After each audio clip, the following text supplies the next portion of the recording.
Welcome to another night of Tiger football. Good evening. I'm Doug Applin, joined by Charles Irvin. Keith Bryant is actually down on the field tonight for the coin toss as one of the past captains.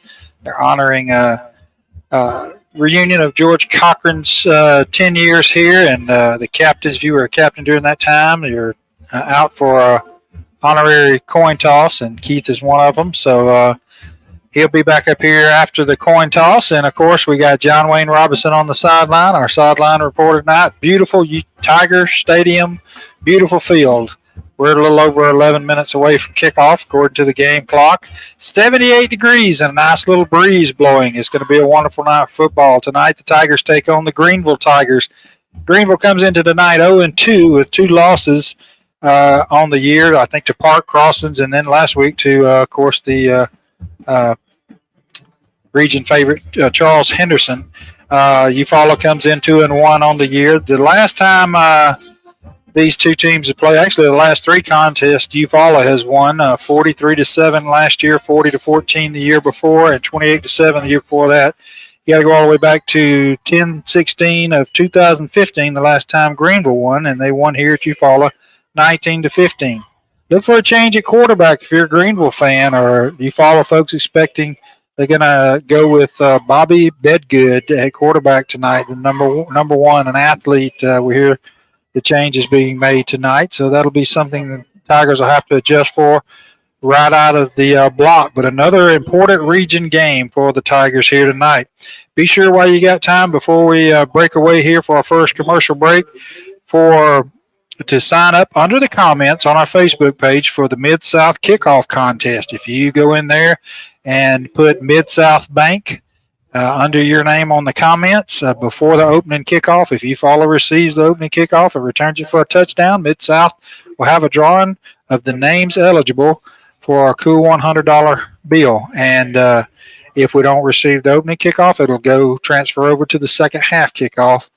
And if the Tigers return that for a touchdown, your name's in there, you'll be eligible for a $100 bill that Mid-South Bank will be giving away. New sponsor tonight, Benefields Heating and Cooling, will be our sideline reporter.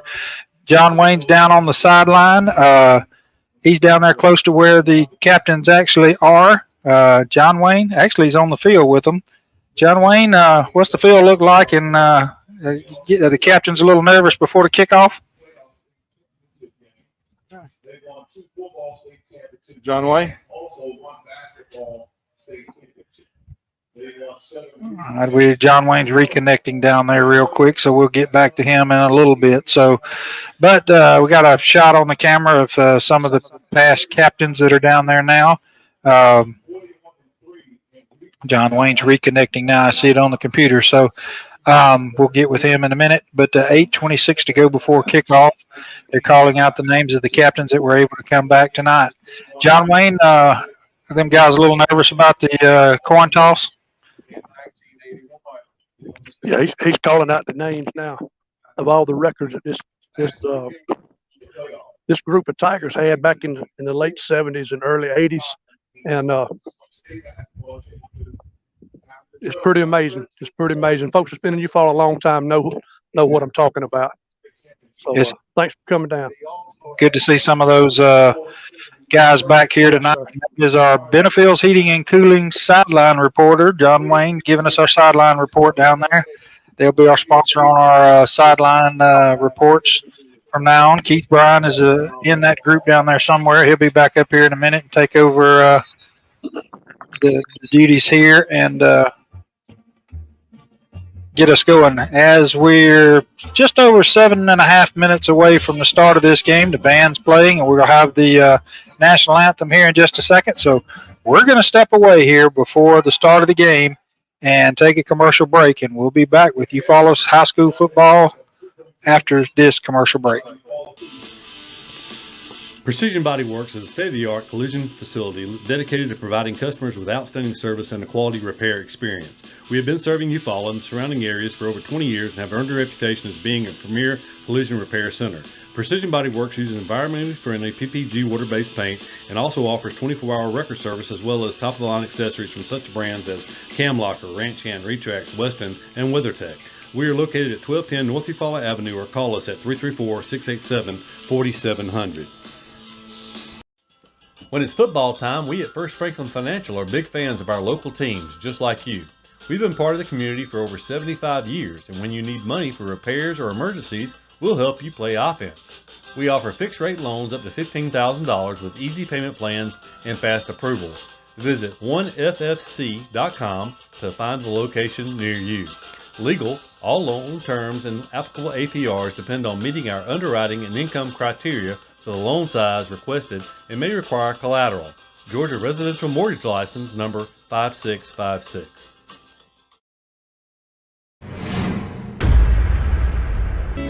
Attention contractors, is your metal roofing provider slowing you down? APEC Metal Express fills orders within a week. 40-year finish warranty, 17 different colors, and multiple truss styles. Work more and wait less. With the world changing all around us, everyone needs to be covered by insurance. So give Eric Glover with the Glover Agency a call and talk with Eric about auto, home, life, or last week's football game. Whatever your insurance needs, let Eric talk to you about being covered. The Glover Agency is located at 145 East Broad Street, Eufaula, Alabama. Call 334-687-0358. Benny Whitehead Incorporated has called Eufaula home since 1965. Today, the family-owned business owns and operates 119 tractors and trailers and employs over 150 people. Benny Whitehead is nationally known as a leader in safety and keeping the air clean and fuel consumption low. Benny Whitehead Incorporated loves Eufaula and would like to wish Lakeside and Eufaula safe and successful seasons. The family at Impressive Collision Center has been in business since 1940. That's impressive. Your transportation is one of the largest investments you have, so keep it looking new at Impressive. From a major crash to a small dent, Impressive can help. Now impressive. They work closely with all insurance companies and give you a great price on your minor mishaps. Wow, impressive. And don't forget to check out all the accessories from install winches, brush guards, and bed covers. Impressive. Give them a call. Impressive Collision Center, 317 South Eufaula Avenue, 334-687-4400. Back at Tiger Stadium, where we're getting ready for the captains to go out for the coin toss here. The band just did the national anthem, and we're waiting to get started here.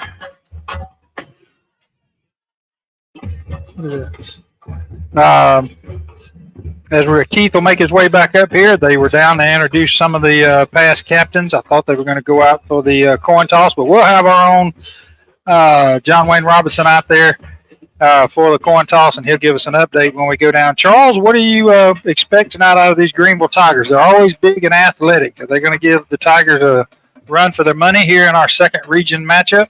You know, last year when we went down to Greenville, they had a big running back, and, you know, they tried to run the ball quite a bit. I think tonight he's back. So with a new quarterback, you would think that they would stick to their old running game. Yeah, 3 yards in a cloud of dust was kind of what they, were doing, but it didn't work so well. They, turned the ball over a little bit, and it worked out well for the Tigers. So we'll hope that happens. Maybe we can get off to a fast start tonight, like we did last week against Headland. That was a good start for the Tigers. Captain tonight for the Tigers is going to be, number 17 is going to be Jackson, our wide receiver. Number 22 for the Tigers, Salas, the kicker. Number 30 is Flowers, the linebacker. And is that 69 or 59? I think 69. 69. 69 is McCoy, one of the offensive linemen. So they stand and they're ready to go out for the coin toss. Greenville just now bringing their captains around the way. We'll try to get those numbers. Let's see. Keith, if you want to jot these numbers down as he joins us back press box while he's catching his breath. Number 10, number 1, like 60-something. I can't. I'll get it in just a second. And 4. So 60, 110, 4, and we'll get the other one as soon as he turns around. So their lineup's right here. Okay. Great night for football. It's a little breeze, 78 degrees. Yeah, it's very, very good weather outside. Actually, as he's going to turn, it looks like 50 something. Excuse me, it's 11, 4, 10, and 55. So that would be, let's see, 4 Greenville, 11 is Adams, 10 is Williams, 4 is Scott, and 55 is going to be David Ash. Okay. Let's go to John Wayne on the sideline for the coin toss. John Wayne, tell us what's happening down there.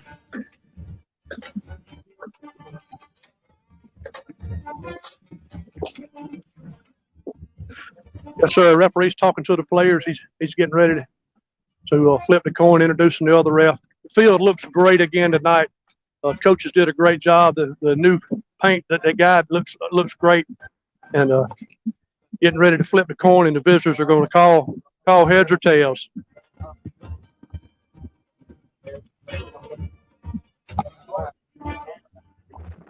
All right, the coin's up. Comes down, he calls heads.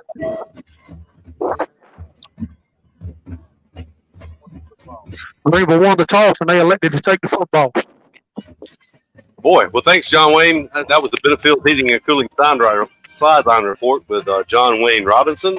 And, Doug, that's kind of surprising if you ask me. Most teams decide to defer. I mean, Greenville's been stronger seemingly defensively than they have been offensively. They've only put up 6 points so far this year, but they want football. And defensively, they held Charles Henderson to less than I thought they would, and it was a overtime 6-0 loss against Park Crossing earlier in the year.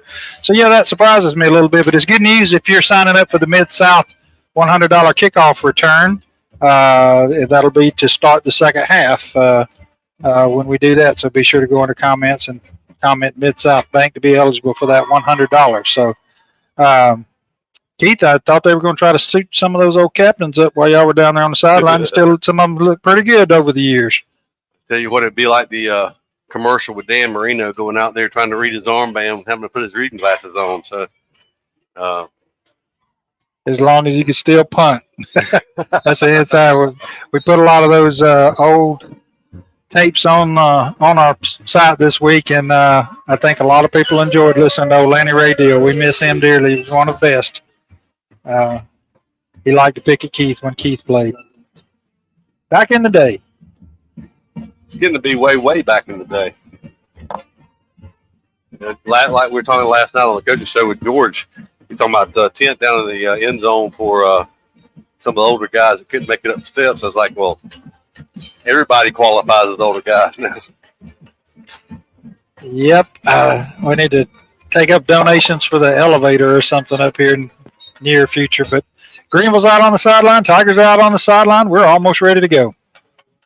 Greenville in some uniforms I've never seen them wear before. They're in looks like gray pants, white jerseys, black numerals, white headgear. So can't tell. I'm sure the numbers are probably trimmed in the gold or the yellow, which is their accent colors. But maybe a little bit of yellow. You can see it a lot better than I can through those glasses there. Looks like they've got a yellow stripe on their helmets.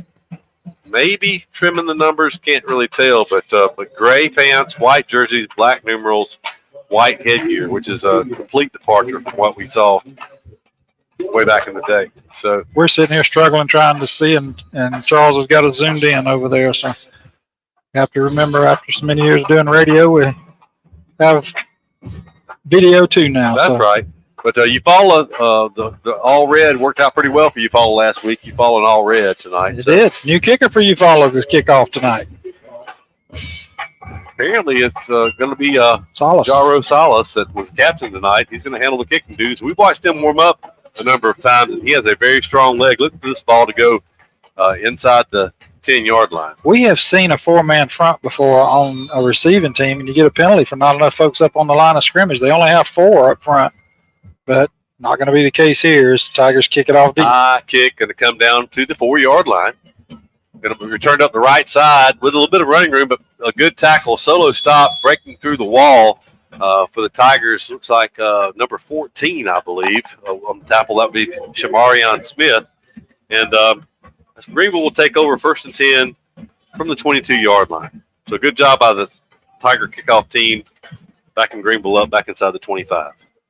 That's really the first deep kick they've had to cover this year. Wingate does such a good job of pooch kicking sometimes, but they did a good job of staying in their lanes and making the tackle.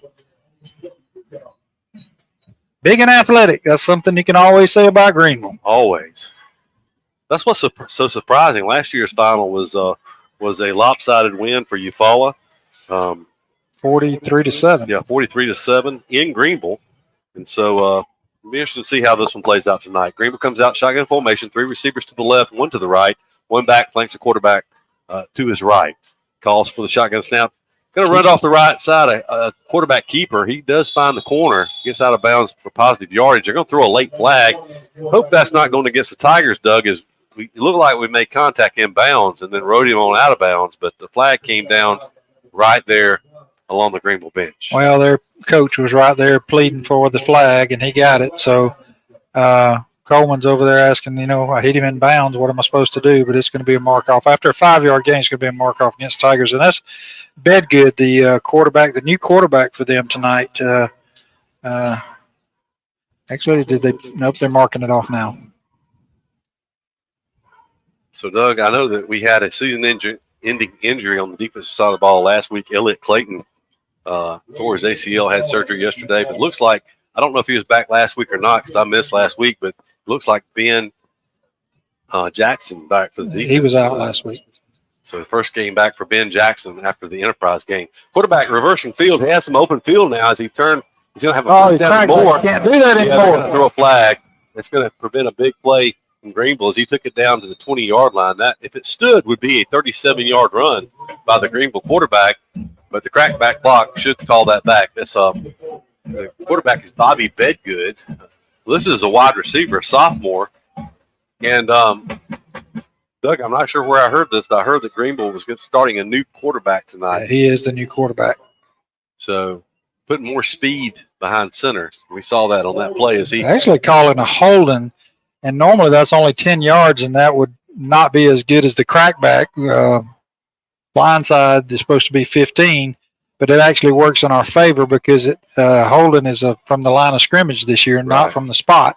So that'll back them up. It'll be 1st and 20. So that actually probably works out in the Tigers' favor there. So 1st and 20 now from the 33-yard line of Greenville.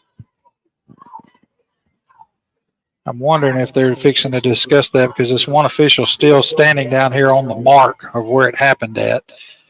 We discussed that earlier as it went against us in Enterprise, and they are going to come back and correct it now. That if it's a hold, it's supposed to be from the spot, but and he signaled hold. So if they're going to mark it from there, it should be unsportsmanlike on the crackback.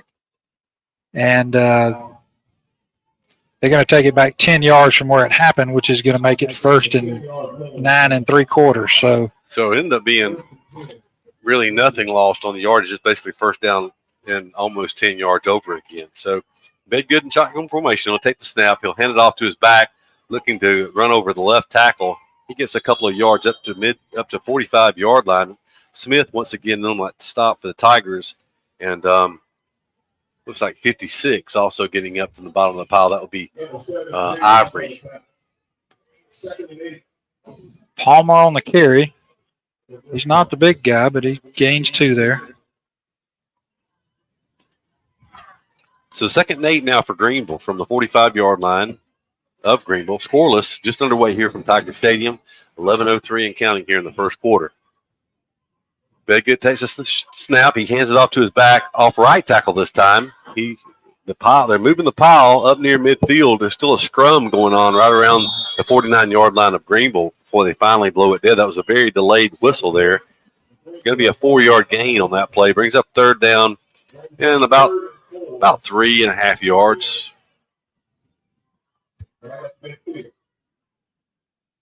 You don't usually see it go that long. That's a way to get somebody hurt, but already down to 10:27 to go in the first quarter. They're going to shorten the game as much as possible.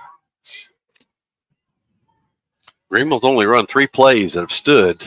They ran 4 plays actually. Now they're going to go trip receivers to the right, one receiver split wide to the left. Big good at the quarterback. Now Greenville going to call a timeout on this third down play. We'll call it third down and short 4. Let's take a quick timeout and commercial break. We'll be back right after this timeout.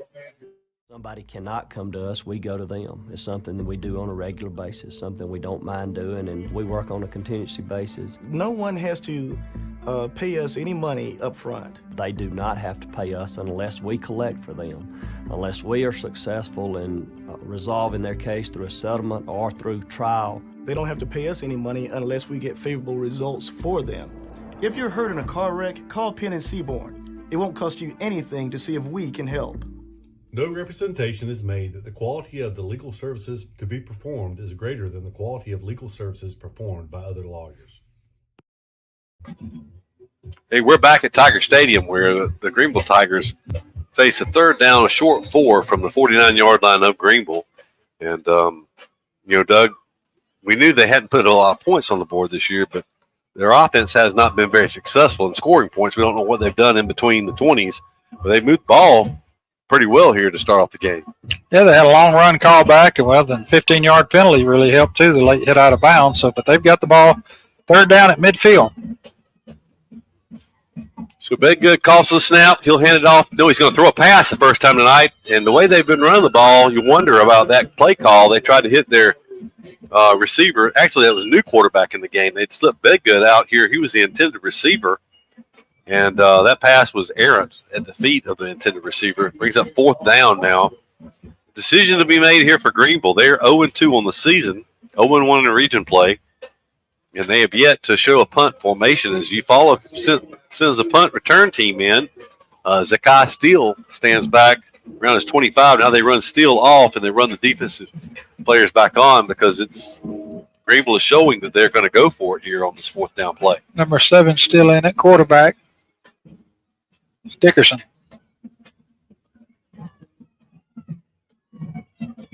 So it'll be a short shotgun formation. Dickerson, the quarterback, calling for a quick snap. He's going to look to throw. Now, flags go down. We'll see. Why did he move that flag? That's normally a spot, but that whistle was way too quick for anything to be in a spot foul. He must just not like where it was laying on the field. Thought he signaled motion. It looked like it. It is. That may make it a punting down. We'll see because that's going to back it up to about 4th and 8. Yeah, they're running several new players in from the sideline. So now Zakai Steele will drop back to return this kick for Eufaula. 9:59 to go here in the first quarter, scoreless. Eufaula looking for their first possession. There's a quick snap. Punt gets away. It's a low kick. It's going to hit and roll. Steele's just going to let it roll, and he'll get away from it. It'll roll dead at the Tigers' 17-yard line. That's where Eufaula will take over for their first possession of the night, 1st and 10 from the Tiger 17. That drive for Greenville started back at their 22-yard line. A couple of penalties, and they ended up punting from their 45. Doug, last week Eufaula got off to a quick start on the ground, but was very balanced. Also was very effective through the air as well. It was 9:52 to go in the first. We were up close to 21-0 by now. Things went well to start the game last week. Anderson on delayed count. There was movement up front from Greenville. Look for a 5-yard walk-off against the Tigers of Greenville. The big nose tackle right over the ball jumped. He's got a number 44. My goodness, Ty Pilger. He is a sophomore. Big young man. Let's see. I've got a few of their sizes, but he is listed at 6'3", 255, but he looks bigger than that. Nice pass from Anderson and intended for Tron Mitchell down at the 31-yard line of Greenville, but pass falls incomplete. Tigers now come back on 2nd 5. They were beneficial. They benefited from the penalty to start off with, so still ahead of the sticks here on 2nd 5 after the incomplete pass. I think Mitchell just kind of ran a little too deep under that one, and it kind of dropped behind him, but good idea to go deep. It was close. Motion now by Pugh back to the right. He sets. He'll hand it off to Red Harris. Harris with running room. He cuts back inside. A nice run by Harris. Still on his feet across the 40. Made a couple of good moves there and finally brought down around the 43-yard line, but that'll be a gain of 21 yards for Red Harris on that second down play. Harris with 2 consecutive 100-yard rushing games coming into the night.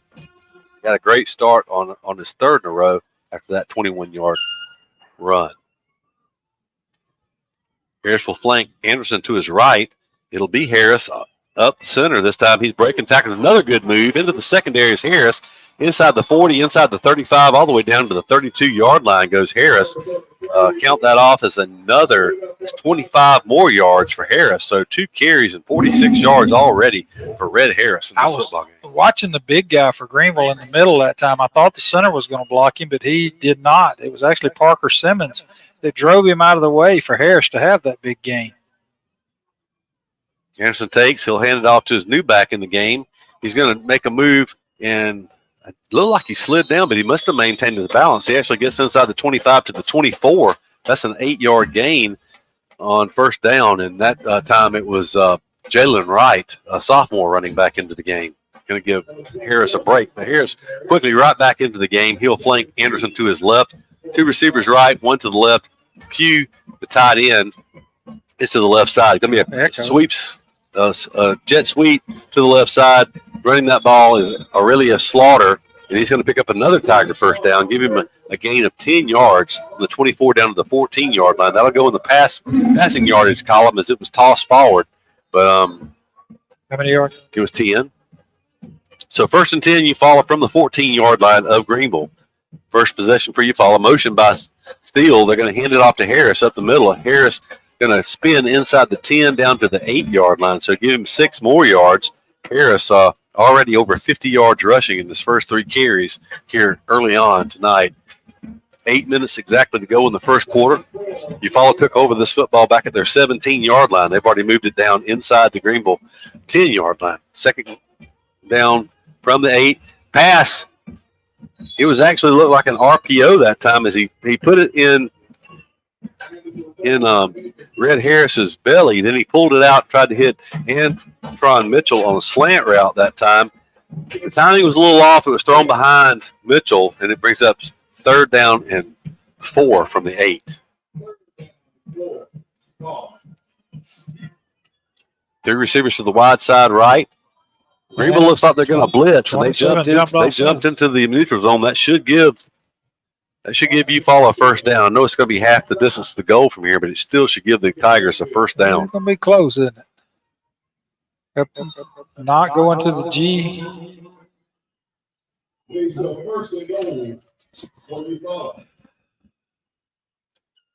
Hand off to Harris up the middle. Harris is going to run hard and get down inside the 2 near the 1-yard line. Give him 3 yards on that gain.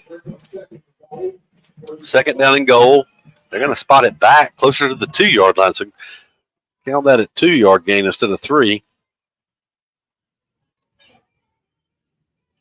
Now the Tigers bringing in Jay Moss, the senior linebacker, who is the short yardage specialist for the Tigers. But he will actually line up as a blocking back, and it will be Red Harris. Now the Tigers shift. It's going to be Harris in a wildcat formation with 2 blocking backs to the right. Browning split wide to the right. It's going to be Harris. He's going to get into the end zone for the touchdown. He followed the big lineman and the 2 blocking backs, and he goes in for the Tiger touchdown. That happens with 7:05 to go here in the first quarter as the Tigers draw first blood. They go up 6-0. It's the R.W. Wingate and Company extra point forthcoming. Tigers line up in that swinging gate formation, looking to make sure Greenville lines up properly. Looks like they probably have, and look for Eufaula to shift into the conventional point after touchdown formation. Here they go. It'll be Browning Anderson spotting this ball down. Cooper Wingate, sophomore kicker. Ball's on the tee. It's up, and it's good. So, with 7:05 to go here in the first quarter of play, the Tigers lead a score of 7-0. While we have a second, let's take a quick 30-second timeout. Be back after this commercial break.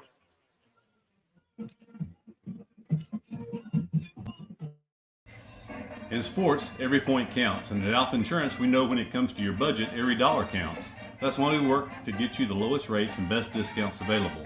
Plus, every Alpha policy comes with personal service from our hometown team. Call Alpha to start saving today. In Eufaula, call Alpha agent Keith Bryan at 334-687-8268 or stop by our office at 1326A South Eufaula Avenue. 7:05 to go here in the first quarter. The Tigers lead by a score of 7-0. It was an 8-play, 83-yard drive that took 2 minutes and 54 seconds off the clock. Tigers picked up 3 first downs on that drive, so a good start offensively for the Tigers, picking up where they left off last week against Headland. It will be Jario Salas also to kick off once again for the Tigers as he boots it away. It's going to be kicked to the right this time. It's going to come down about the 15-yard line on the nearest sidelines. Going to look to return it to the middle. Tigers are there, but he's going to make a good return up near the 30-yard line. As number 4 for Greenville, Eric Scott, and it'll be right at the 30-yard line where they say Greenville will have their second possession of the game.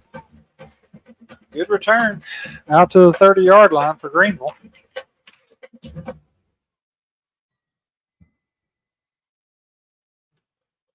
Trying to think, did they pick up a first down on there other than penalties? No. Okay, so it was all by penalties in the first drive. Bedgood coming back out. It looks like he's going to line up at quarterback. They had that one big run that the penalty called back, but if they hadn't been for the penalty, I don't think he'd have made the sideline. So 2 backs in the backfield this time with Bedgood as they bobble it around. I think Bedgood ended up keeping it. He's trying to reverse his field again like he did earlier, and he does not make it around this time. A good play on the outside that time by Jalen Parker. It was actually a lineman that blocked in the back right before they tackled him, and I thought they missed that call, but the official dropped it late. It happened right there around the about the 28-yard line. One of the interior linemen trying to block for the cutback. So I guess Eufaula is going to take that penalty, which is actually it spotted the ball down at the 31-yard line to be in this drive. I thought 30, but 31. Drive. The markers are over there at the 31, so if it's in the line of scrimmage, that'd be correct. That's right. There, already first down over again. Already the 6th penalty of the night here in the first quarter. 6 penalties combined. That's 4 on Greenville and I'm sorry. That is 5 penalties on Greenville already. Going to hand it off to the running backs looking to sweep the outside to the right. He doesn't make the corner. He gets around the corner and has a very positive play across the 30, across the 35, up near the 37-yard line. So 16 yards on that run. Palmer was 16 yards.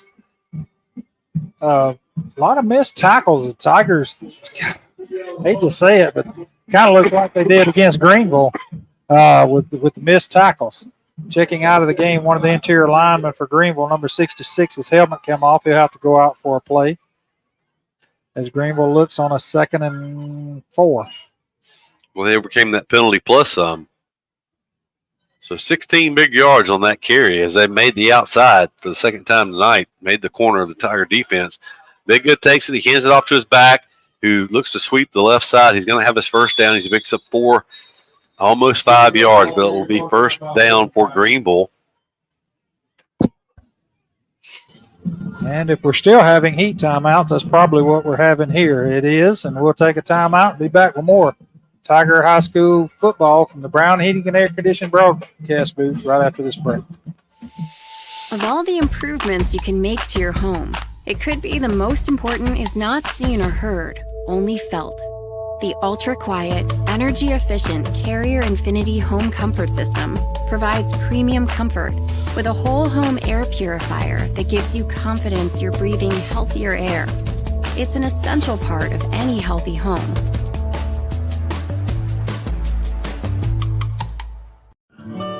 At Mid-South Bank, we pride ourselves on being the friendliest and most helpful bank in town. For over 100 years, we've been helping families prosper and helping businesses grow. Mid-South Bank is a local bank with local people making local decisions. We're a community bank who will always be there when you need us. Whatever banking services you need, we're here to help. Visit us today or online at bankmidsouth.com. Equal housing lender, member FDIC.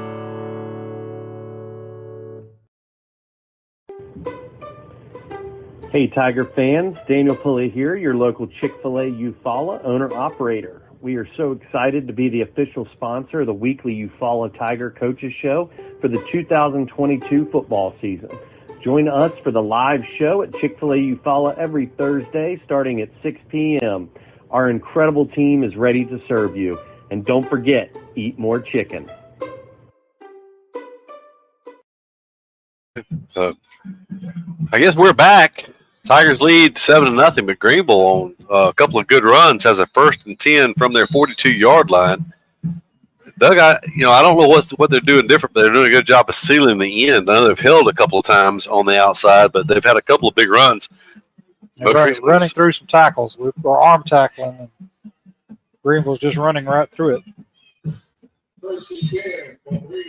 So 1st and 10 Greenville will be dead good at quarterback. He'll take it just on a quarterback keeper looking to sweep the right side. He gets the corner again, but Eufaula does a good job of stopping him after a short gain of 3.5 yards or so. As he crosses the 45-yard line, we'll give him a 3-yard gain officially. But their plan definitely looks like it's to run around the end, try to seal the end of Eufaula. Well, from what we've seen so far, whether it's throwing the ball to him or letting him run it, Mr. Bedgood, the new quarterback for tonight, is their game plan. It'll be 2nd and call it about 6 after about a 4-yard gain there on 1st down for Greenville. Going to hand it off this time inside. Eufaula does a good job. The interior, the Eufaula defensive front that time was there to hold him to a very short gain from the bottom of that pile. Parker Simmons, along with Jay Moss and number 97, Xavier Dennis, and on that stop for Eufaula. So that brings up 3rd down and 6 after the 1-yard gain. 3rd and 6 from the 47-yard line of Greenville. Bedgood has gone all the way at quarterback except for one play. It was an incomplete pass attempt. It'll be Bedgood at quarterback once again. He'll have his back flanked to his left. Motion now back to the left side. They'll hand it to his motion man on a jet sweep. Looking to turn the corner. He'll not get there. He'll be brought down for no gain on that play. Shamarion Smith, along with Jay Moss, in on that tackle. Also hustling out from a defensive line position, Xavier Dennis. Tigers did a good job of stringing that play out and holding it for no gain. I think it was Smith that made sure he cut off the angle to the outside and turned it back in, and the rest of the Tigers caught up there. So the last drive, it was about the 50-yard line where they stalled, had a little motion penalty, backed them up, they punted. Here they'll punt from the 47-yard line. They're on 47, try to pin the Tigers back deep. So Zakai Steele drops back for the Tigers once again. We've seen the junior have a kickoff return for touchdown at Enterprise the first week of the season. It's actually Bedgood that handles punting. I have no idea why we have officials up here, why the play clock never started. But we'll see what the call here is. Apparently somebody lined up offsides or moved. Greenville moved it. There was a couple of times I was noticing right at the snap, they were almost looked like getting a head start moving right before the snap, but it wasn't called. I guess they caught it with them that time. Makes it 4th and about 10. 6 penalties. Terrible punt. Oh my goodness. Oh my goodness. It hit Eufaula. I think he had designs on snagging that and going down the sidelines. I'm sure you watched this, but it was a badly shanked punt to the right, very short. And I didn't catch the number of the Tiger down there. I think it's 13. He was all by himself if he could have gathered it in to start with, but Javion Bowick, he had the ball, tried to catch it over his shoulder, and if he could have caught it clean, he had the sideline. It would have been a foot race, but he did not. So once he touched it, it became a live ball. And then he kicked it, and it stayed on the ground a minute. From the 43-yard line, it's going to be a speed sweep to Slaughter. Slaughter with some open running room. He has the sidelines inside the 40. He'll lower his head, goes down to the 32-yard line. So a nice play. 24 yards for Aurelia Slaughter on that, just a speed sweep that time. So the Tigers with another first down. Anderson takes it, looking to throw. He's going to throw it now. He's going to throw it complete this time to, I think that's going to be Pugh on that reception. Still on his feet. He's going to take it ahead for 11 yards down to the 21-yard line. It was Pugh. Nice throw that time by Anderson. Actually, they only had a 3-man rush. They were lined up waiting for the pass, but Anderson able to get it into Pugh. Anderson takes. He's going to hand it to Harris this time. Harris runs inside for short yardage. Give him 3 yards down to the 18-yard line. As he had some running room early in the game, but Greenville's made some adjustments and closed that down some.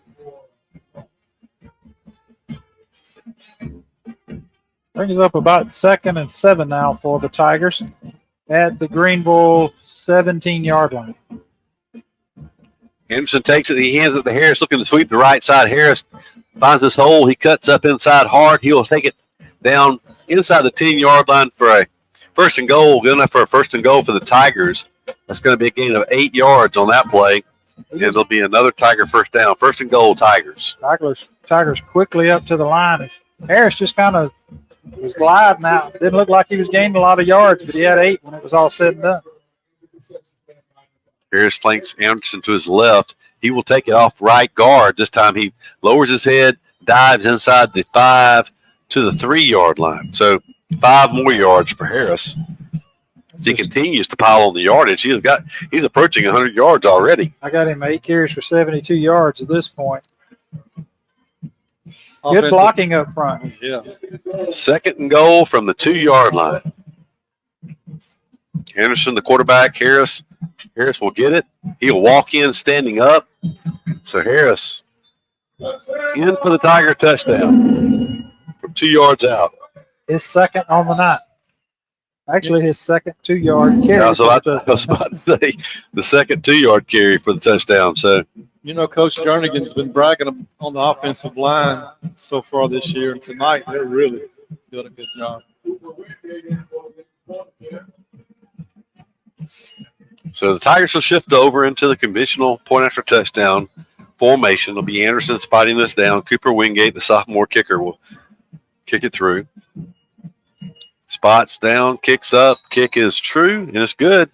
So for the R.W. Wingate and Company extra point, the Tigers convert, making the score Eufaula 14 and Greenville 0. And while we have a second, let's go down to John Wayne for our Benefields Heating and Cooling Sideline Report and find out what we're doing to be so successful down there. John Wayne, what's up?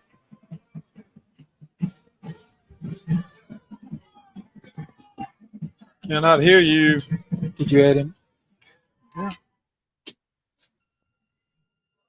All right, having a little trouble hearing John Wayne there. We'll get back to him in just a minute. John Wayne, make sure that mic's plugged in, and we'll come back to you in just a second.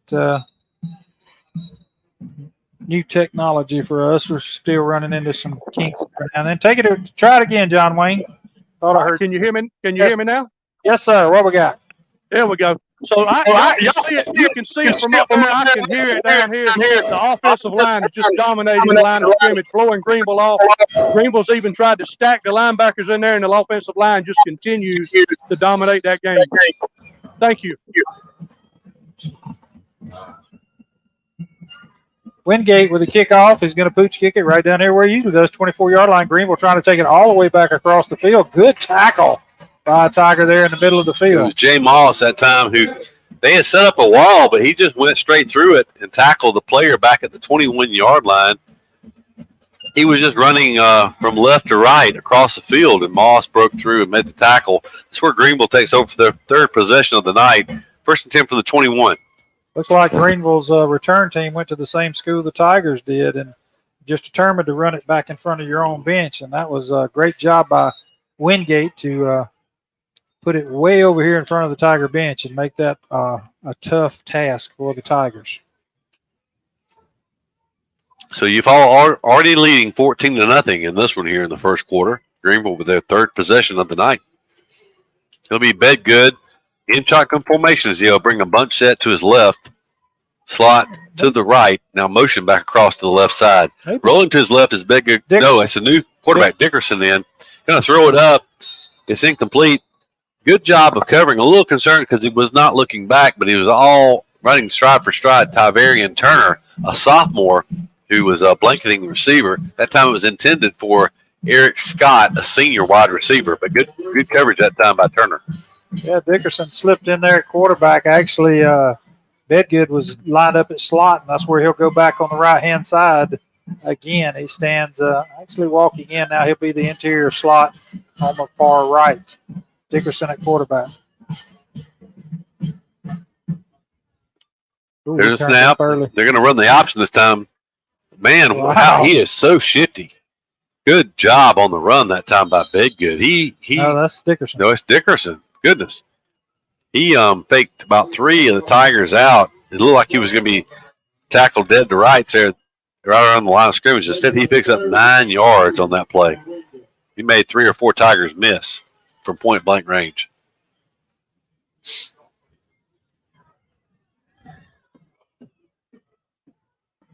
Four-man front for the Tigers. Dickerson takes it. Fumbles the snap. He kicks it away. He's going to have to follow it inside the 20 back at the 19. So that play is going to lose 11 yards, and that should bring this Greenville possession to an end. Yeah, Pugh was right on top of that one. There's a little skirmish over there between number 2 and Coleman on the far wide out, but the officials quickly step in between it. No flag. It's going to bring up it'll be 4th down now and about 12, I think, for the Greenville Tigers. I guess we can't go wrong saying Tigers tonight either way, but we'll try to specify when we do. You know, it was the second punt of the night when Headland had a snap over their head here, but time running out in the first quarter. This is probably going to be, well, the stop a clock will change the possessions, but they're going to have to punt. The clock running down 5-4, and they're not even close. They may take a timeout here. I doubt they'll take a timeout. They'll just take the delay. This is going to be the 7th penalty already against Greenville tonight. I tell you, I don't know that I'd want to be backed up inside my 15. The Tigers may decide to come after this one now. 13 seconds on the game clock. Play clock will reset at 25, and the game clock should not start after that penalty until the snap of the football.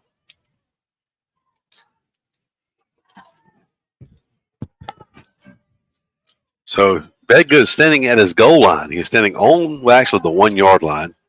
It is Slaughter standing at the 45-yard line of Greenville. Last punt was a shank to the right, very low. Now, why did the clock start? I do not know, but they're going to let the clock in the first quarter run out.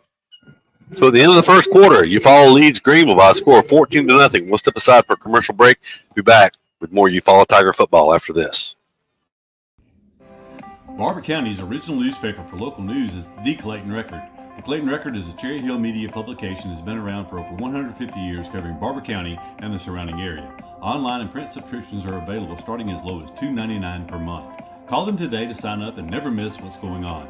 Visit www.claytonrecord.com or call 334-775-3254. Covering the county from the county seat, the Clayton Record.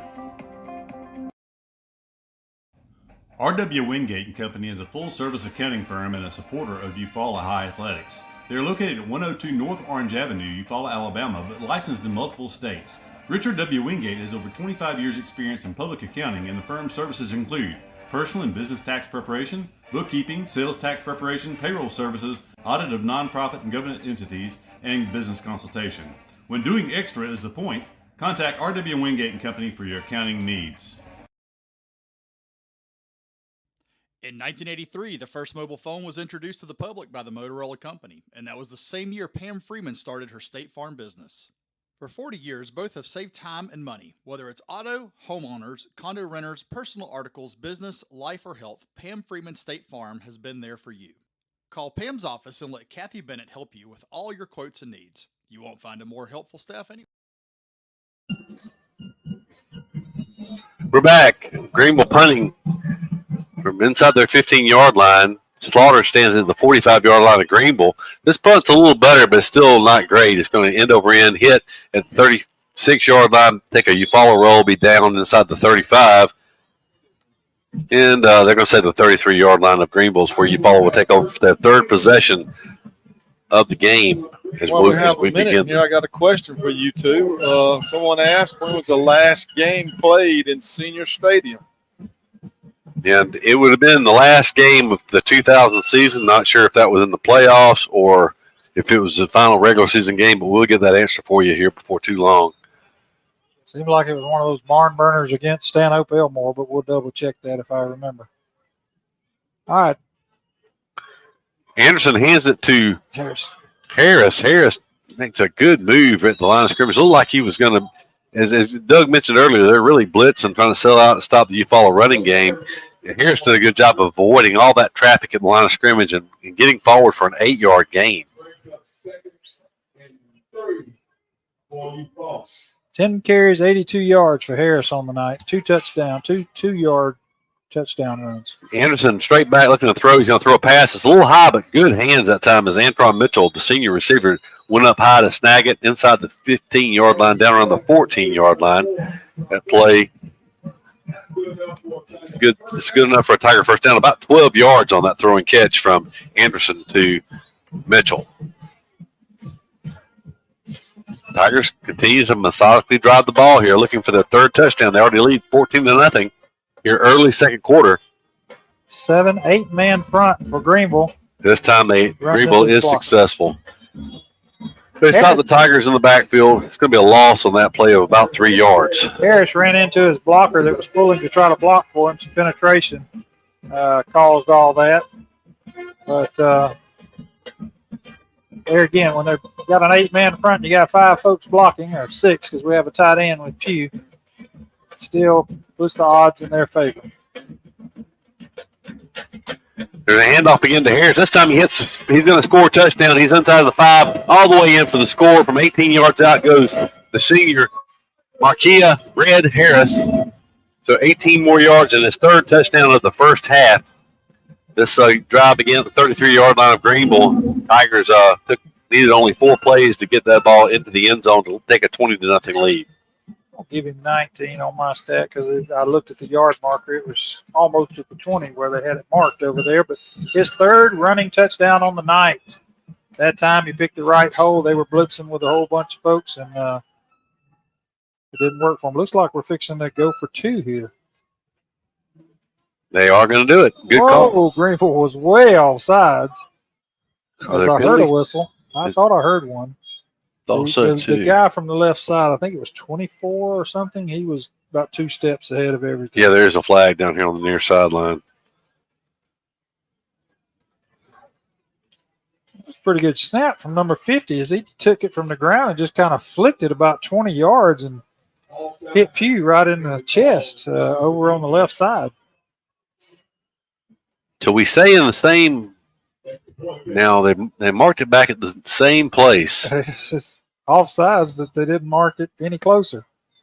I'm not. They're going to shift into a field goal formation. The R.W. Wingate extra point is up and good. Good from Cooper Wingate. So the Tigers take a 21-0 lead with 10:28 still to go here in the second quarter of play. So not quite as quick of a start as last week, as it was 28-0 in the first quarter, Doug, but 21-0, 13 minutes and 32 seconds into the game. Pretty good start for Eufaula.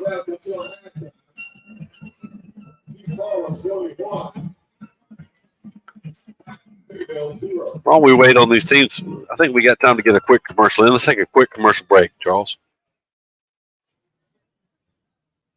In 1983, the first mobile phone was In 1983, the first mobile phone was introduced to the public by the Motorola Company, and that was the same year Pam Freeman started her State Farm business.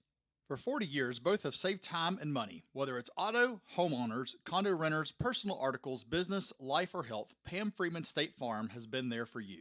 Call Pam's office and let Kathy Bennett help you with all your quotes and needs. You won't find a more helpful staff anywhere. Come by and see them at 322 East Barber Street in Okay, that was down there too. There's a kick from the 20-yard line. The kickoff return down the near sideline. Tron Mitchell, the first player there for Eufaula, and it's going to tackle him right there at the 23-yard line. So the last game, you were right originally, Doug. It was Stanhope Elmore. Stanhope Elmore actually defeated the Tigers on October 20th of 2000, 21-14. That's what I'm showing.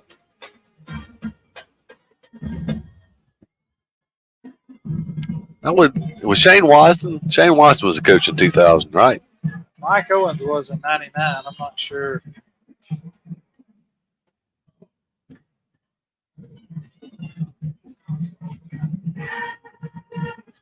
Shane Wasden was in his first year, yes. Yep, Stanhope Brundle. So fourth position tonight for Greenville. They'll start their 22-yard line, about the place they've been starting most drives tonight. That pass would have been complete the first time tonight for Greenville, but the receiver dropped it. It was not really going anywhere anyway. Eufaula was there to defend, but incomplete. It'll be second down and 10. That was Bedgood's first attempt on the night. The other passes were attempted by Dickerson, number 7. Had a little running room. Probably would have been close to his first down, through to the wide side of the field there. The Tigers were playing off. They have trip receivers to the left now, one to the right.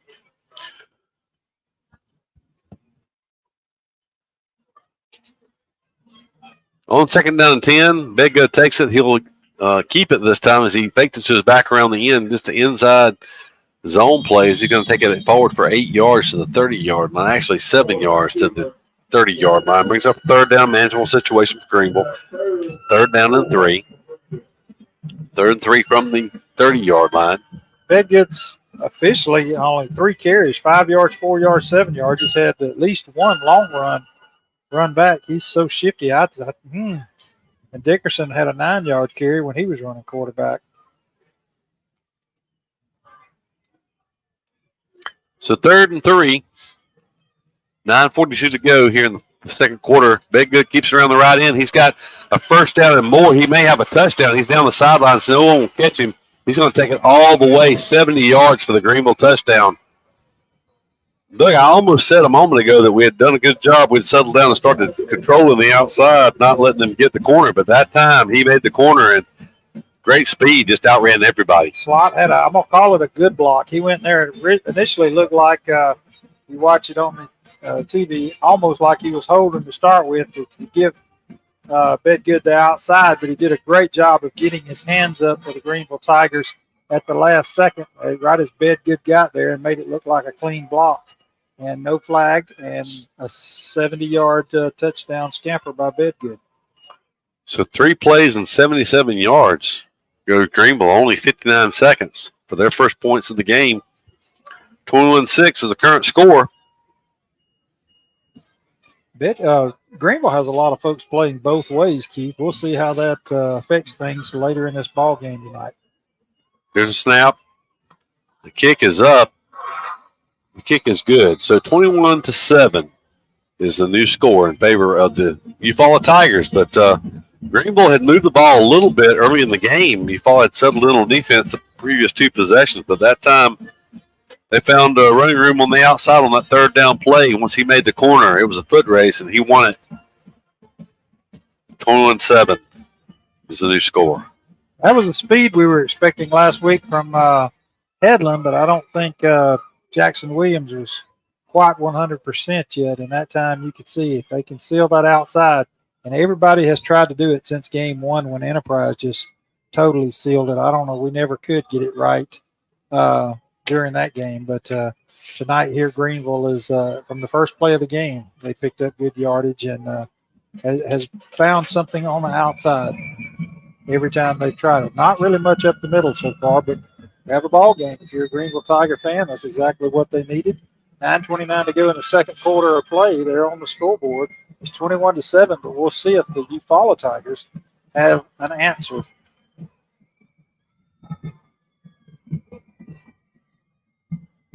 Wow, these guys so close. They're close. He has a big void there in the center. Ball's on the tee. There's a kick straight down the middle. It's going to be fielded at the 18-yard line. Going to be bringing it back to the near sideline once again, but able to make the corner this time. It's going to be Zakai Steele. He brings it back across. He's got a foot race now. He may take it all the way with no flags on the field. He's going to take it all the way for a Tiger touchdown. 72 yards. 72 yards for the Tiger touchdown. They quickly answer Greenville. is Zakai Steele with his second kickoff return for touchdown of this season in 4 games. Actually, in less than 3.5 games so far. Zakai Steele with a 86-yard touchdown return against Enterprise. Now a 72-yard touchdown return here against Greenville. Too bad that wasn't to start the second half. Somebody would be $100 richer. You'll have your opportunity to start the second half, so be sure to get in there and register. Here's the RW Wingate and Company extra point. Kicked up by Cooper Wingate. And it's good. So 28-7 is your new score. With 9:10 to go here in the second quarter.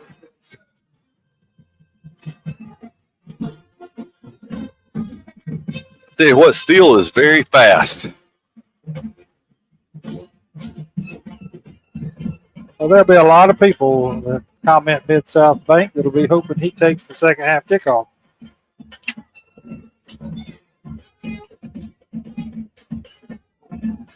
So just like that, Eufaula goes back up by 21 points. That's good. The good news. The bad news is the defense got to go right back on the field.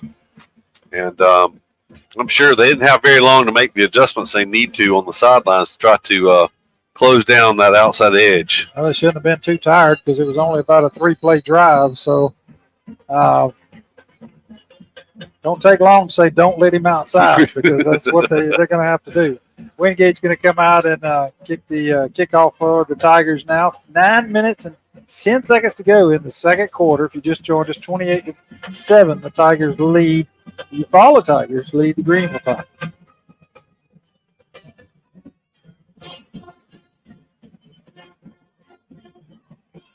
Tell you what, there's a big open spot in the center of that field as good as Wingate Pooch keeps.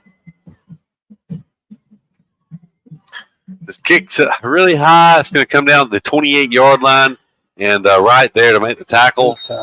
Antron Mitchell was the first one there, and then it looks like it's going to be Aurelia Slaughter was the man coming up off the bottom of the pile. So, you know, you got a young head coach when he pops up and comes over and they jump and I don't know, what do you call that, body bump or whatever it is they do? I say a chest bump. I don't know, but I know there's a lot of people. I heard Hugh Freeze said he wishes they wouldn't do it because he's concerned somebody's going to sprain an ankle. Yep. So the 32-yard line is where Greenville will come out for their 5th possession of the night.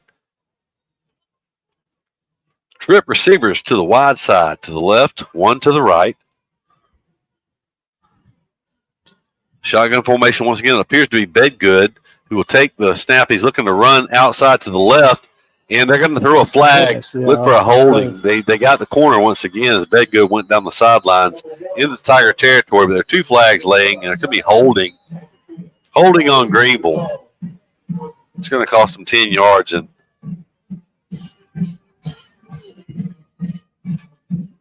that's apparently how they're getting the corner, and they're just not calling it every time. Well, like I said, the last time when he got the 70-yard run, it was what I'd call a pretty good hold down there that actually made the corner. The young man, I don't know if he was a wide out coming down or if he was a tight end or a lineman. It wasn't a lineman, but it slid out.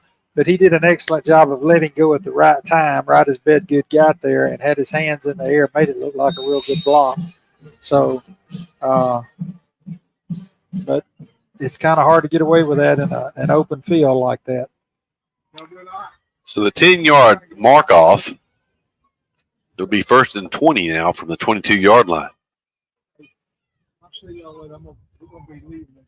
There's a low snap. Bedgood throws it. First completion of the night for him as he throws it out to the wide receiver on the far left side. He takes it forward for about 5 yards. Was that just me, or did that almost look like a shot put? Did he have a hold of the ball good? I really don't know. I agree with you. It looked unusual throw. Maybe he just didn't have a hold to the ball very good, but it's going to make it 2nd, 15, 16, somewhere in that range. 8:36 to go in the clock, rolling here in the second quarter. So Greenville back up. They'll run the 3 receivers over to the right side this time. 1 receiver flanked to the left. 1 back flanks quarterback Bedgood to his right side. On second down, now he'll shift it back over to his left. He'll take, looking to throw once again. He's going to throw a screen to the running back. It was a very quick developing screen, but good hard running that time by the running back, number 28, Cedric Morris. He's listed as a freshman. He did a good job that time taking that ball forward on that 3rd and 15. He picks up 11 yards. It'll be 3rd down and 4. So back-to-back completed passes for Greenville. Makes it a manageable 3rd and we'll say a long 3, short 4.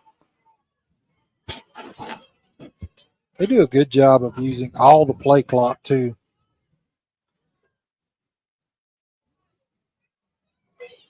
So Bedgood takes a snap. He's going to ride his back. He's going to give it to the back this time, and Eufaula does a good job of stringing that out and bringing him down for a tackle. It's going to be LaCaviante Pugh, I think. No, it's going to be number 9 that time for Eufaula. It's Kavion Lemons, who brings the Greenville ball carrier down for the loss. That's a big loss on that play. That was a loss of 6 or 7 yards. We call it a loss of 6 on that play. That was a freshman, Morris, carrying the ball there. Bedgood rode him a long time, couldn't decide whether to pull it or not, but I don't think there would have been a lot there no matter who had that one. The Tiger defense was angling to that side and had good penetration. 4th and 10 now for the Greenville Tigers. 6:40 the clock rolling. Steele stands back. The dangerous one stands back at his 40-yard line of Eufaula. I think his knee was down before he punted. It's like a quick kick. Almost hit Slaughter, but it's going to be down after the short kick at the 48-yard line of Eufaula. Yeah, that scared me. I thought it bounced off Slaughter there for a second, but just a line drive shot. But the Tigers will take over actually in their own territory. They're going to mark it at the 49-yard line. They're apparently going to go ahead and take the heat timeout here with 6:24 to go in the second quarter. So we'll take a heat timeout too and be back after a couple of commercial timeouts. Precision Body Works is a state-of-the-art collision facility dedicated to providing customers with outstanding service and a quality repair experience. We have been serving Eufaula and the surrounding areas for over 20 years and have earned a reputation as being a premier collision repair center. Precision Body Works uses environmentally friendly PPG water-based paint and also offers 24-hour record service as well as top-of-the-line accessories from such brands as Cam Locker, Ranch Hand, Retrax, Weston, and WeatherTech. We are located at 1210 North Eufaula Avenue or call us at 334-687-4700. When it's football time, we at First Franklin Financial are big fans of our local teams, just like you. We've been part of the community for over 75 years, and when you need money for repairs or emergencies, we'll help you play offense. We offer fixed-rate loans up to $15,000 with easy payment plans and fast approvals. Visit 1ffc.com to find the location near you. Legal, all loan terms and applicable APRs depend on meeting our underwriting and income criteria for the loan size requested and may require collateral. Georgia Residential Mortgage License number 5656.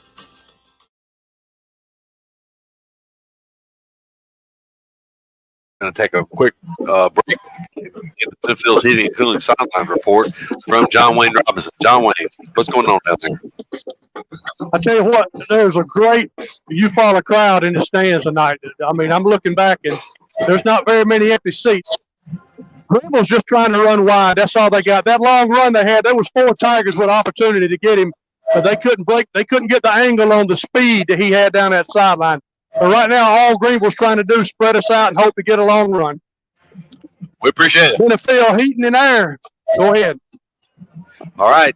Anderson throws it after Greenville did a good job on that play. They strung the quarterback out, actually got a hit on Anderson. Anderson did a good job getting it off to his check down, which was Mitchell around the line of scrimmage. Mitchell tried to break it back inside, gave ground, and actually lost 2 yards on that completion. That's a rare completion for negative yardage on that play.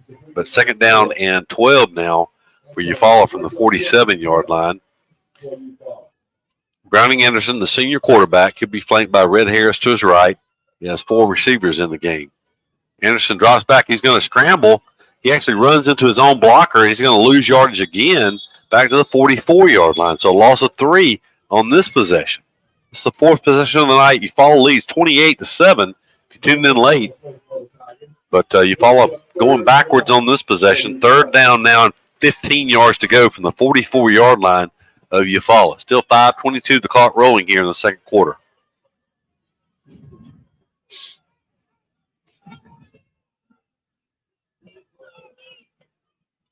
Greenville with the 4-man front.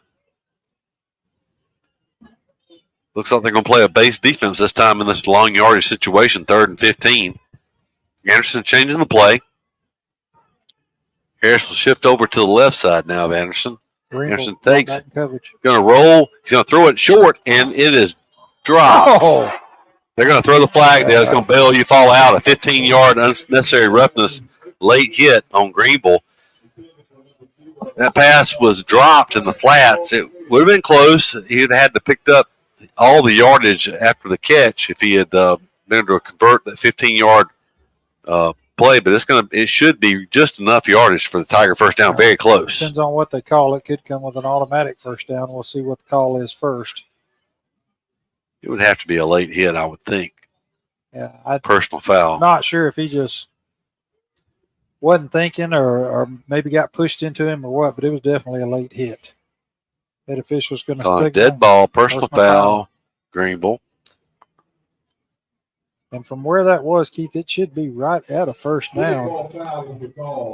And mark it from the line of scrimmage. So the ball is actually sitting, touching the 41-yard line, and across the way it has to be inside the 41 by about 6 inches, so about 10 inches. So now I got the Tiger eye, so maybe that'll hit you here. So 4th down, you follow from shotgun formation. They're going to draw Greenville offside. So Greenville, I believe, is going to give Eufaula a first down. Greenville has had a hard time. It's what's the old saying? We've met the enemy and it's us, or something like that. You're right. And they just committing silly penalties. We'll have to total them up, but I think that's 8 penalties already against Greenville here in the first half. We still have over 4 minutes left. 1st and 10, Eufaula from the. Man. Going to be a pop pass that time intended for Pugh. That was a good idea. They must have had 8 or 9 folks lined up on the line of scrimmage.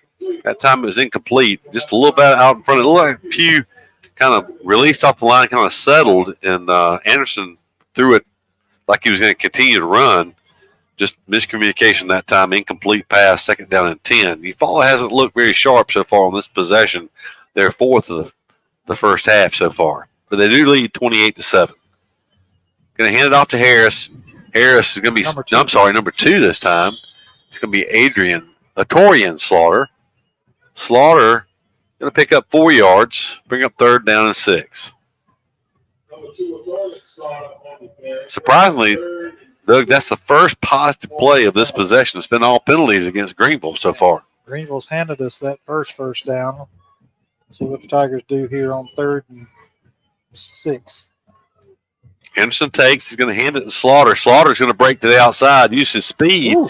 He's going to be spun down very close to his first down. He needed 6. It looks like he got just enough for the first down. There's a Greenville player down injured on the field, but we'll give Slaughter 6. We'll see where it's going to depend upon the spot of the ball, whether or not this is a first down, but it's going to be very close. It wasn't the Greenville player that put the pop on him neither. It was away on the far side. He's actually up now. He wanted to stay in the game, but he's going to go off. I'm not sure if it's a cramp or he just twisted something, but he can't imagine them not measuring this, but they're saying 4th down. But it looks like that ball is inside the 26-yard line. If I was Coach Jernigan, I would have asked for a measurement. Out there. Wow, I'm like you, Keith. That's man, that looks like a first down when you see where the marker is. And tonight we know the marks are true. It's first night they had the robot mark the field off, and so it goes GPS within a 1/10 of an inch or something, they said. I mean, you never know. You could mishandle the snap here. Harris is going to pick up his first down easy as he turns the corner inside the 20, 15, 10, 5, touchdown all the way. Red Harris, 26 yards for the Tiger touchdown. And with that carry, Harris does go above 100 yards on the night. His 4th touchdown on the ground already here in the first half of play. Just a little wildcat. He went out to the right, Nice stiff arm, 26-yard touchdown run. Harris 13 carries for 124 yards up to this point. Boy. The only other person for the Tigers to score a touchdown was Steele on the kickoff return. So 34-7 with the RW Wingate and Company extra point forthcoming. There's a snap. The hold by Anderson, the kick by Wingate is good, and making the score 35-7 in favor of Eufaula. Couldn't ask for much more in the first half. Tigers lead 35-7. Just other than the long 70-yard touchdown run that Greenville had around right in front of the Eufaula bench.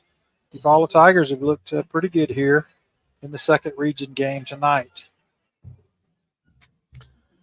So a 6-play, 51-yard drive, 3:05 off the clock, and a 26-yard Red Harris touchdown run. You know, people, it's just human nature to look at and compare scores, Doug. And Charles Henderson last week defeated the same Greenville team 39-6.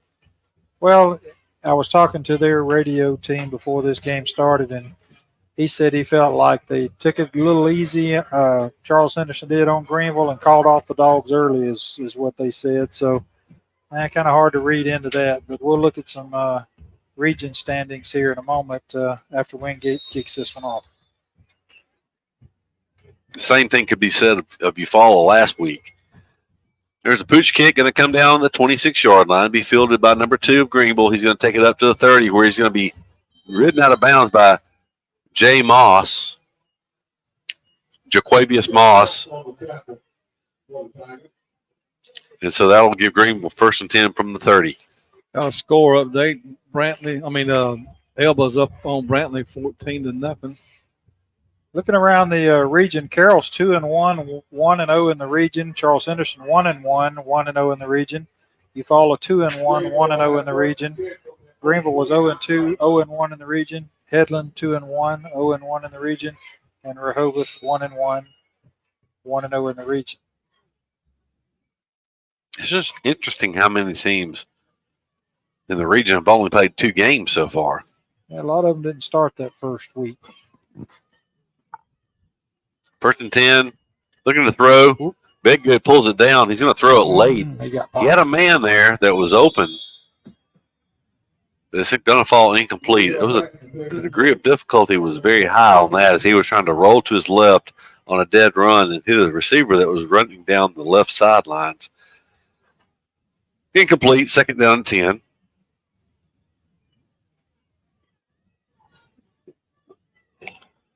Greenville still trying to get some consistency on the offensive side of the ball. They had that 170-yard touchdown run. Otherwise, it's been a lot of penalties and miscues out of the Greenville offense. There's a snap. Big O looking to throw. He's going to pull it down now. He's going to throw it late over the middle. It was behind his receiver, and Tywan Turner, the sophomore, was there with good coverage, but he was the closest man to the football as it was behind both of them, and he felt like it was an opportunity for an interception there as he did deflect the ball as it went by. Boy, I tell you, Bedga's got a unique release. I mean, he brings it from center field behind his back when he throws it, so he winds up, turns it loose. 3rd and 10 now for the Greenville Tigers.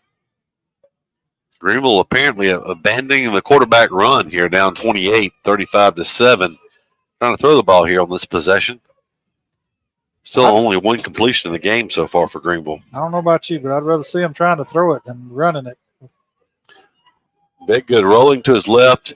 He's looking to run this time, but he's going to throw it late over the middle, and that's normally not a good thing, but this time actually a good hit by Jave Williams. I was already ready to call that a completion. There's a flag down right at midfield on the far sidelines. So we'll have to check and see what that flag is. It could be an illegal man downfield, or it could be illegal touching. Maybe somebody ran out of bounds first.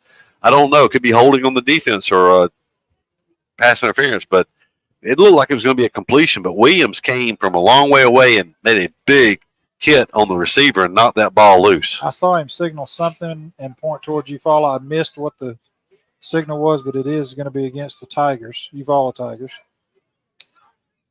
we'll see what it is here. Hey, John Wayne, let's go down for the Benfield's Heating and Cooling Sign Rider report real quick and see if he can get an update on what that penalty might have been. Maybe I'm really not sure what the penalty was. Okay. I don't know if they called something on the receiver going across the middle because he was hit a little bit early when right when the ball got there. He did get hit that time. Okay. We appreciate it. As it is a 10-yard penalty and a first down for Greenville, they're going to hand it off up the middle this time, and just deciding to run north to south this time is going to be Caldarius Williams. The sophomore takes it ahead to the 43-yard line. It's going to be a gain of 4 yards on that play.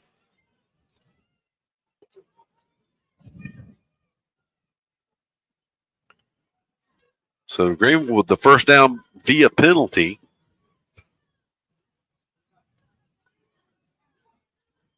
And Big Good will call for the shotgun snap. He's going to keep it. He runs to his right, then he breaks it back off to the left. Really just a quarterback counter. Block in the back. And he's going to lower his head, take it into Tiger territory to the 49-yard line. In the back. His helmet came off, too. Right in front of the official. No flag. It's going to be an 8-yard gain on that play. Big Good he's got very good speed and very good quickness. That time he just kind of dipped in like he's going to go to the right.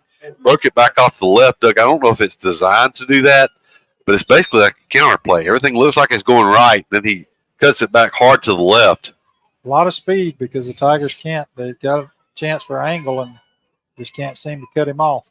1 minute and 33 seconds to go in the second quarter. Greenville trying to make something happen here as they'll have to kick off to the Eufaula Tigers to start the second half. So back-to-back first downs for the first time in this game for Greenville. How was that not motion? 2 men moved. Big Good's going to throw it late. He has a man there. It's going to be complete. I'm sorry. I tell you, number 1, number 7 look so much alike. That completion from the 49-yard line all the way down to the Tiger 21. That's a 28-yard completion. Now Greenville with back-to-back-to-back first downs. Clock rolling, 105. From the 20. Picks up the pace a little bit. Somebody checking out awful late. Generally, that's a penalty. So Dickerson. They call a timeout. We'll keep it right here as we're getting close to halftime. Usually you see a penalty when they check somebody out late. And a minute ago, the 2 wideouts switched positions, both of them moving at the same time. Didn't draw a flag neither. Looking around the region tonight, Carroll is actually hosting Charles Henderson in other games. Headland has homecoming tonight. They're hosting Rehoboth, and that's it. That's it because the other one's here.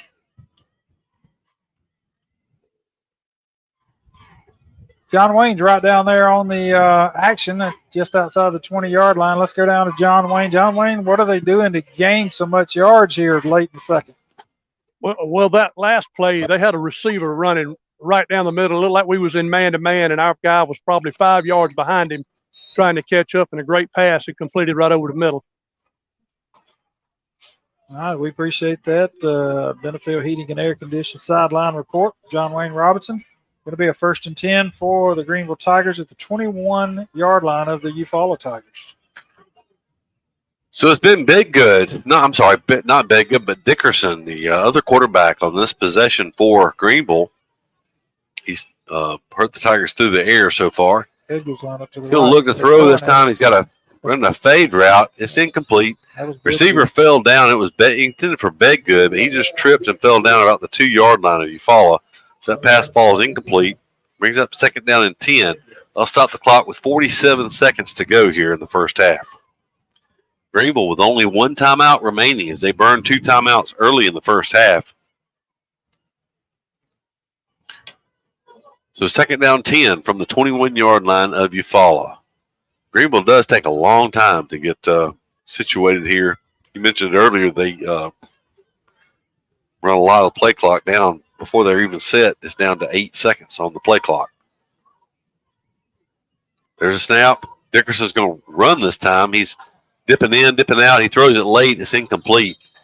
Intended for number 13 on the near sidelines. Good coverage that time by Tony Coleman of Eufaula. That pass is intended that time for Key Combs, the junior wide receiver.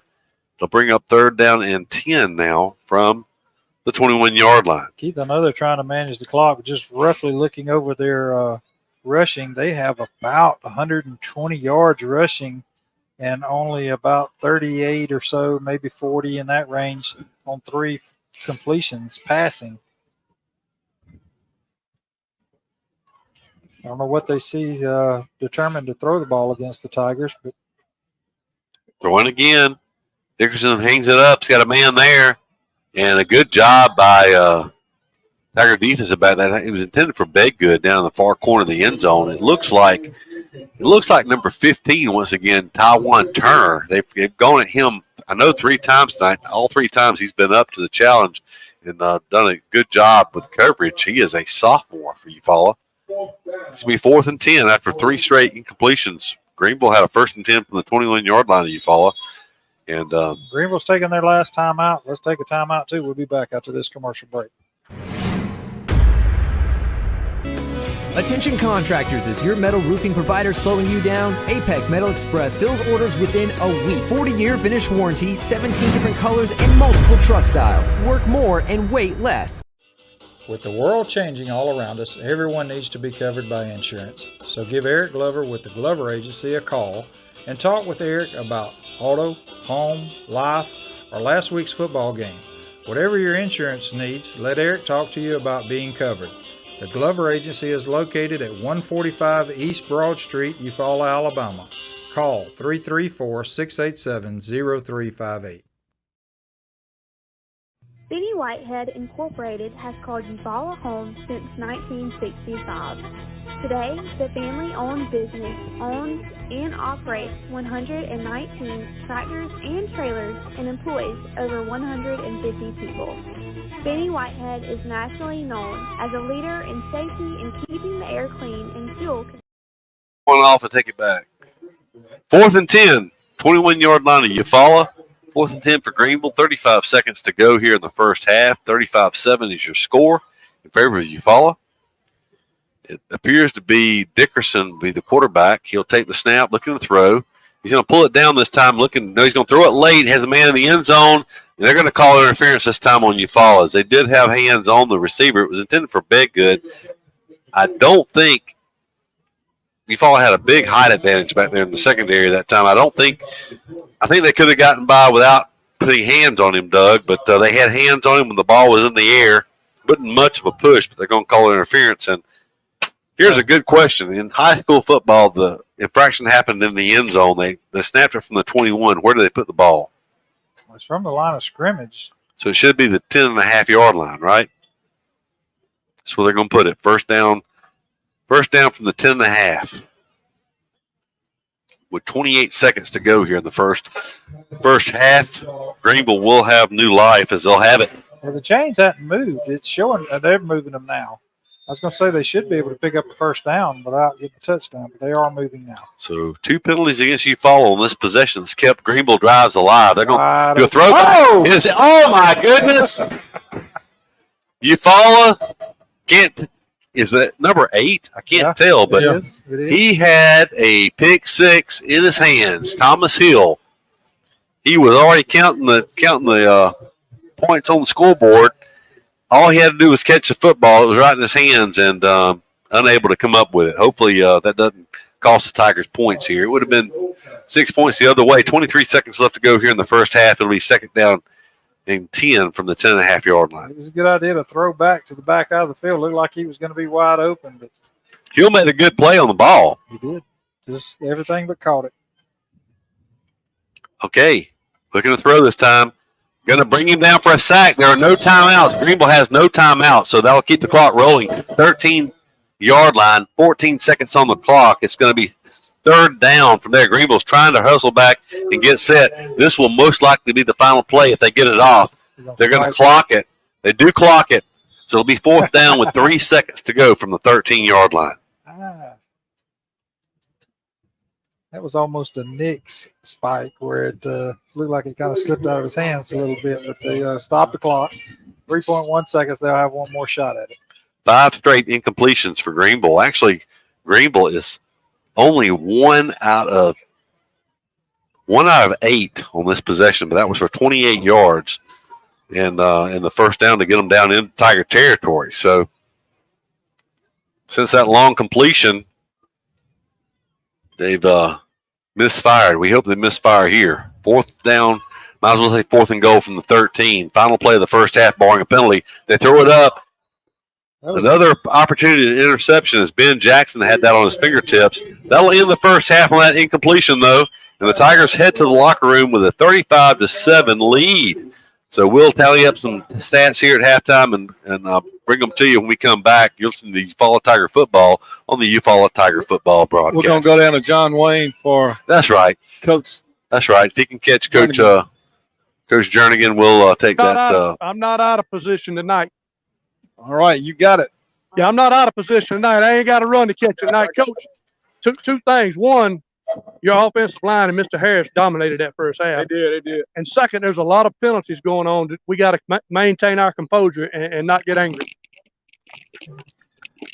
Yeah, the first half was pretty good. Offensive line did a great job, and Marquay Harris did a good job of running the ball, and the run game was pretty good.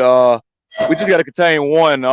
He's a good player, and he can run too. One can run. We just got to contain him and keep contained on that, and catch some of those picks we had thrown. So we dropped 2 right there. They could have been game changers right there, but for the most part, I'm pretty easy in the first half. Just get some of these penalties cleaned up. Well, Coach, we appreciate you taking time to talk to us here as always, and good luck for the last 24 minutes. I appreciate it. Go Tigers. Yes, sir. All right, you want to do a commercial? Yeah, John Wayne, we appreciate that. With the Benfield's Heating and Cooling Side Rod Report, we'll step aside for a commercial break and be back with some halftime comments following this timeout.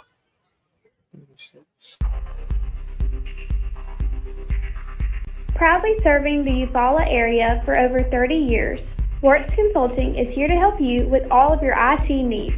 Call Chris Wertz at 334-695-2820. You're right. Benny Whitehead Incorporated has called Eufaula home since 1965.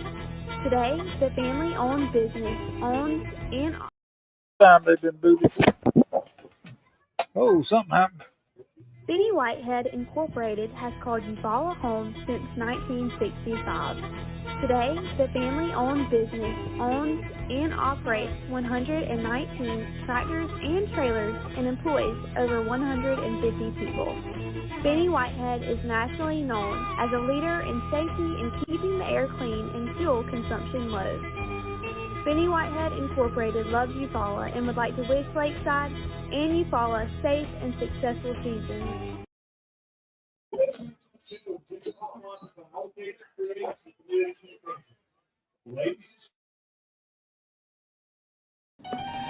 The family at Impressive Collision Center has been in business since 1940. That's impressive. Your transportation is one of the largest investments you have, so keep it looking new at Impressive. From a major crash to a small dent, Impressive can help. Now Impressive. They work closely with all insurance companies and give you a great price on your minor mishaps. Wow, impressive. And don't forget to check out all the accessories from install winches, brush guards, and bed covers. Impressive. Give them a call. Impressive Collision Center, 317 South Eufaula Avenue, 334-687-4400. Somebody cannot come to us, we go to them. It's something that we do on a regular basis, something we don't mind doing, and we work on a contingency basis. No one has to pay us any money up front. They do not have to pay us unless we collect for them, unless we are successful in resolving their case through a settlement or through trial. They don't have to pay us any money unless we get favorable results for them.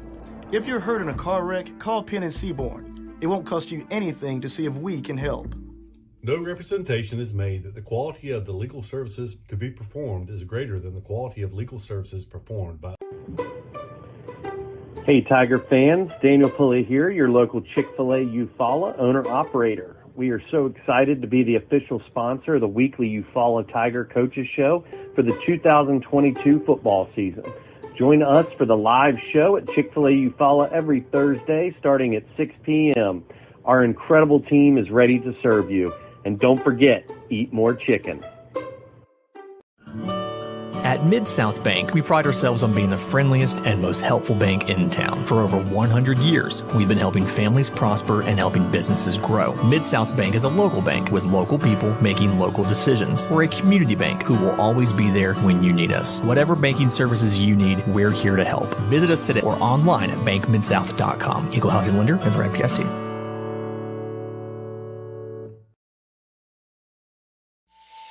Of all the improvements you can make to your home, it could be the most important is not seen or heard, only felt. The ultra-quiet, energy-efficient Carrier Infinity Home Comfort System provides premium comfort with a whole home air purifier that gives you confidence you're breathing healthier air. It's an essential part of any healthy home.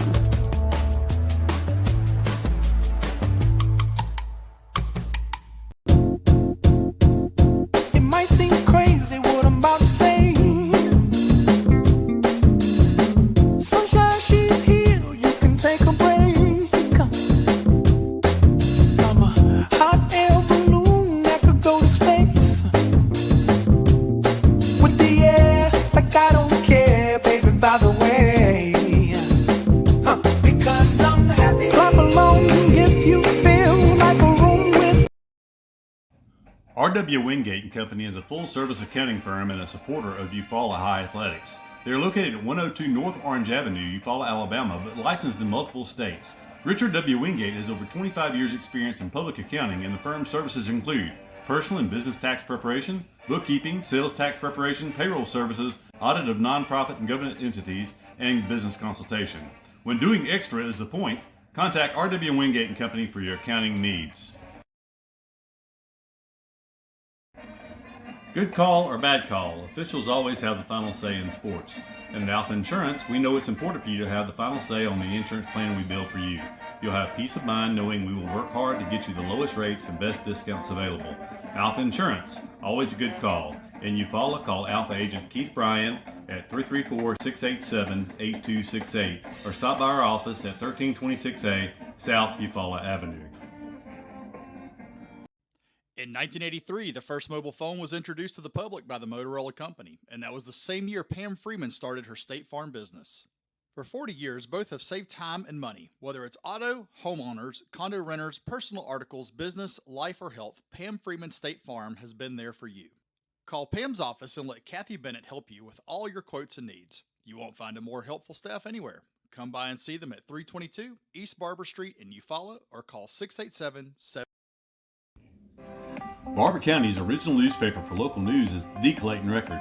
The Clayton Record is a Cherry Hill media publication that has been around for over 150 years, covering Barber County and the surrounding area. Online and print subscriptions are available starting as low as $2.99 per month. Call them today to sign up and never miss what's going on. Visit www.claytonrecord.com or call 334-775-3254. Covering the county from the county seat, The Clayton Record.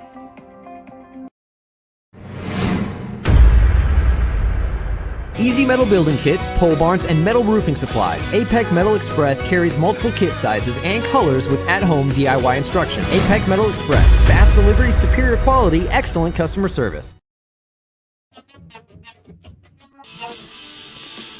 Precision Body Works is a state-of-the-art collision facility dedicated to providing customers with outstanding service and a quality repair experience. We have been serving Eufaula and the surrounding areas for over 20 years and have earned a reputation as being a premier collision repair center. Precision Body Works uses environmentally friendly PPG water-based paint and also offers 24-hour record service as well as top-of-the-line accessories from such brands as Cam Locker, Ranch Hand, Retrax, Weston, and WeatherTech. We are located at 1210 North Eufaula Avenue or call us at 334-687-4700. When it's football time, we at First Franklin Financial are big fans of our local teams, just like you. We've been part of the community for over 75 years, and when you need money for repairs or emergencies, we'll help you play offense. We offer fixed-rate loans up to $15,000 with easy payment plans and fast approvals. Visit 1ffc.com to find the location near you. Legal, all loan terms and applicable APRs depend on meeting our underwriting and income criteria for the loan size requested and may require collateral. Georgia Residential Mortgage License number 5656.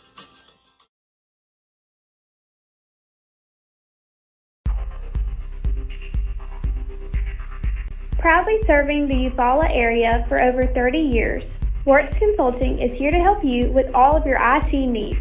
Call Chris Wirtz at 334-695-2820. With the world changing all around us, everyone needs to be covered by insurance. So give Eric Glover with the Glover Agency a call and talk with Eric about auto, home, life, or last week's football game.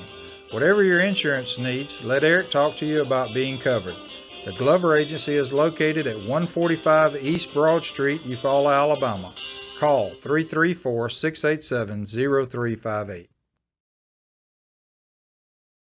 Benny Whitehead Incorporated has called Eufaula home since 1965. Today, the family-owned business owns and operates 119 tractors and trailers and employs over 150 people. Benny Whitehead is nationally known as a leader in safety and keeping the air clean and fuel consumption low. Benny Whitehead Incorporated loves Eufaula and would like to wish Lakeside and Eufaula safe and successful seasons. I go 0-174. All right, we're back at Tiger Stadium. We're at halftime. Eufaula with a comfortable lead, 35-7 over the visiting Greenville Tigers. And really unusual first half. The Tigers only had the ball for 4 times the entire first half. They scored all 4 times they had football. Greenville possessed the ball quite a bit. They only ended up with 5 first downs in the first half, but only 1 touchdown, and that, surprisingly enough, was on a possession that didn't even net the first down. Tigers had 3 plays, but a 70-yard touchdown run by the quarterback Bedgood. But Eufaula opened the scoring on a 2-yard touchdown run by Red Harris. The first of his 4 touchdowns came with 7:05 to go in the first quarter. Tigers took a 7-0 lead. Then another 2-yard run by Harris on the next Tiger possession. That came at the 1:59 mark of the first quarter after the Cooper Wingate point made it 14-0. Then Harris, his 3rd touchdown on an 18-yard run. That came at the 10:28 mark of the second quarter, making it 21-0 Eufaula. Then Greenville was able to notch the scoreboard, as we mentioned, Bedgood with a 70-yard touchdown run on a quarterback keeper around the right end on 3rd down. Extra point was good. 21-7 was the score at the 9:29 mark of the first half. Then Eufaula on the ensuing kickoff, it was a Zakai Steele 72-yard kickoff return for touchdown that made the score 28-7 in favor of the Tigers. Following a Greenville 3-and-out, Eufaula took over in good field position at the 49-yard line of Eufaula. It took them 6 plays to move those 51 yards. It was a 26-yard touchdown run by Red Harris on 4th and 1. It made the score 35-7. That was at the 3:19 mark of the first half. Greenville was able to move the ball downfield on that ensuing possession, but their pass into the end zone as time expired was incomplete. And that's where we stand at halftime, 35-7 in favor of the Eufaula High School Tigers. The stats individually, well, for our team, Greenville, we had them 3 for 15 yards. 3 of 15 in passing for 44 yards. I'll get it right here in a minute. 14 rushes for 129 yards and 1 TD on the ground. On the Eufaula side, it was, Bedgood was the leading ball carrier. He had the 70-yard touchdown scamper. He wound up with 5 carries for 93 yards. Williams with 6 carries for 33 yards for Greenville's offense. On the Eufaula side, it was Eufaula Anderson 4 for 8 for 31 yards passing. The Tigers were 18 rushes for 162 yards. And Harris had 4 touchdowns, 2 of 2 yards each, 1 of 19 and 1 of 26 carries. And the other touchdown came on a 72-yard return by Steele. So you gave total yards of offense. That's pretty much sums it up for the first half. A quick update. You said Headland is beating Rehoboth. What was the score? 16-0. So that's homecoming for Headland, but that's kind of going to shape up the region a little bit. Carroll actually hosting Charles Henderson tonight. We'll get a score update on that later, but 5A Region 2 is starting to, I guess all of them are starting to take shape. But That's right. It looks like a two-team race. Well, we don't know about Carroll. We'll see what Carroll and Charles Henderson do tonight. But and Eufaula can't stump their toe. I mean, if Charles Henderson goes down and defeats Carroll tonight, they've already defeated Greenville.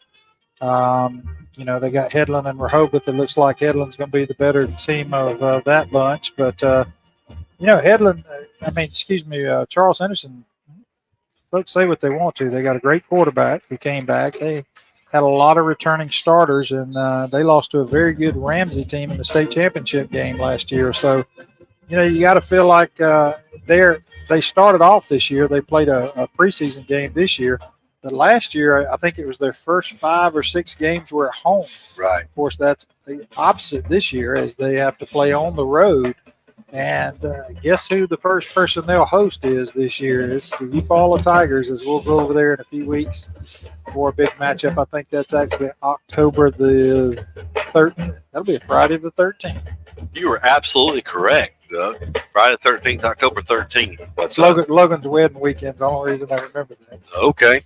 Well, between now and then, though, next week, of course, you follow up 35-7, barring a complete meltdown in the second half. The Tigers will go 3-1 tonight. They will take it on the road next week to Pike Road. Pike Road, 1-2 on the season. They picked up their first victory of the season last week as they defeated Wetumpka, but be the first trip to Pike Road for Eufaula. It'll be a tough matchup either way, going up and playing a 6A school. Then we actually went by there the other day on a golf trip, Charles and some of us. It's a unique little layout there. Get there early if you're Tiger fans. There's not a lot of visiting side seating because it backs up next to the road. They do have a lot of seating in the end zone. Home side seating, I'm not sure where we'll set up. They haven't returned our emails or phone calls yet.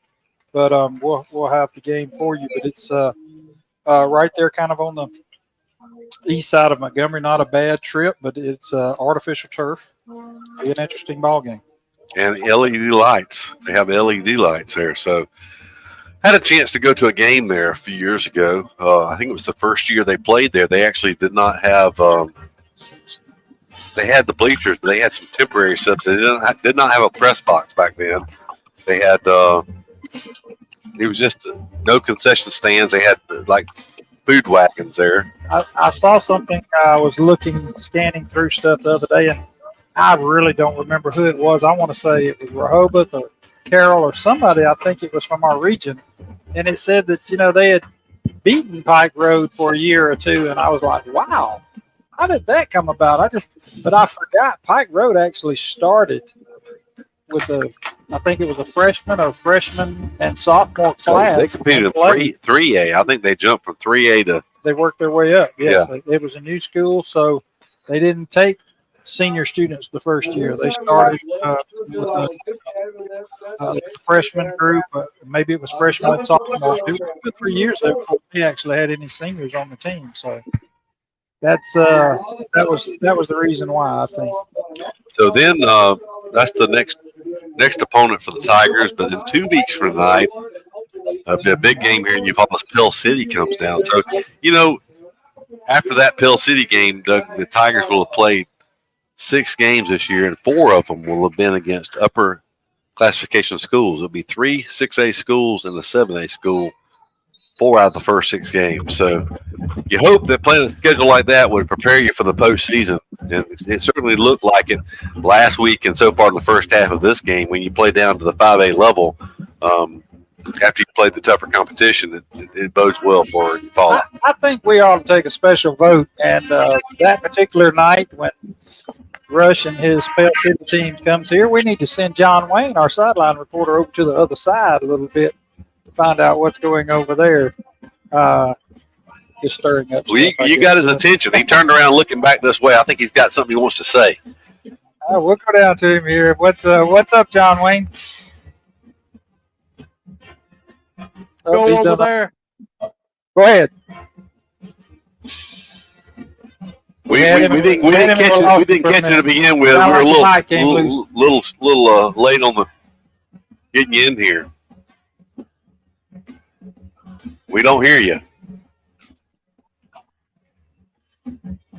While he readjusts, we'll get back down there to him in just a minute.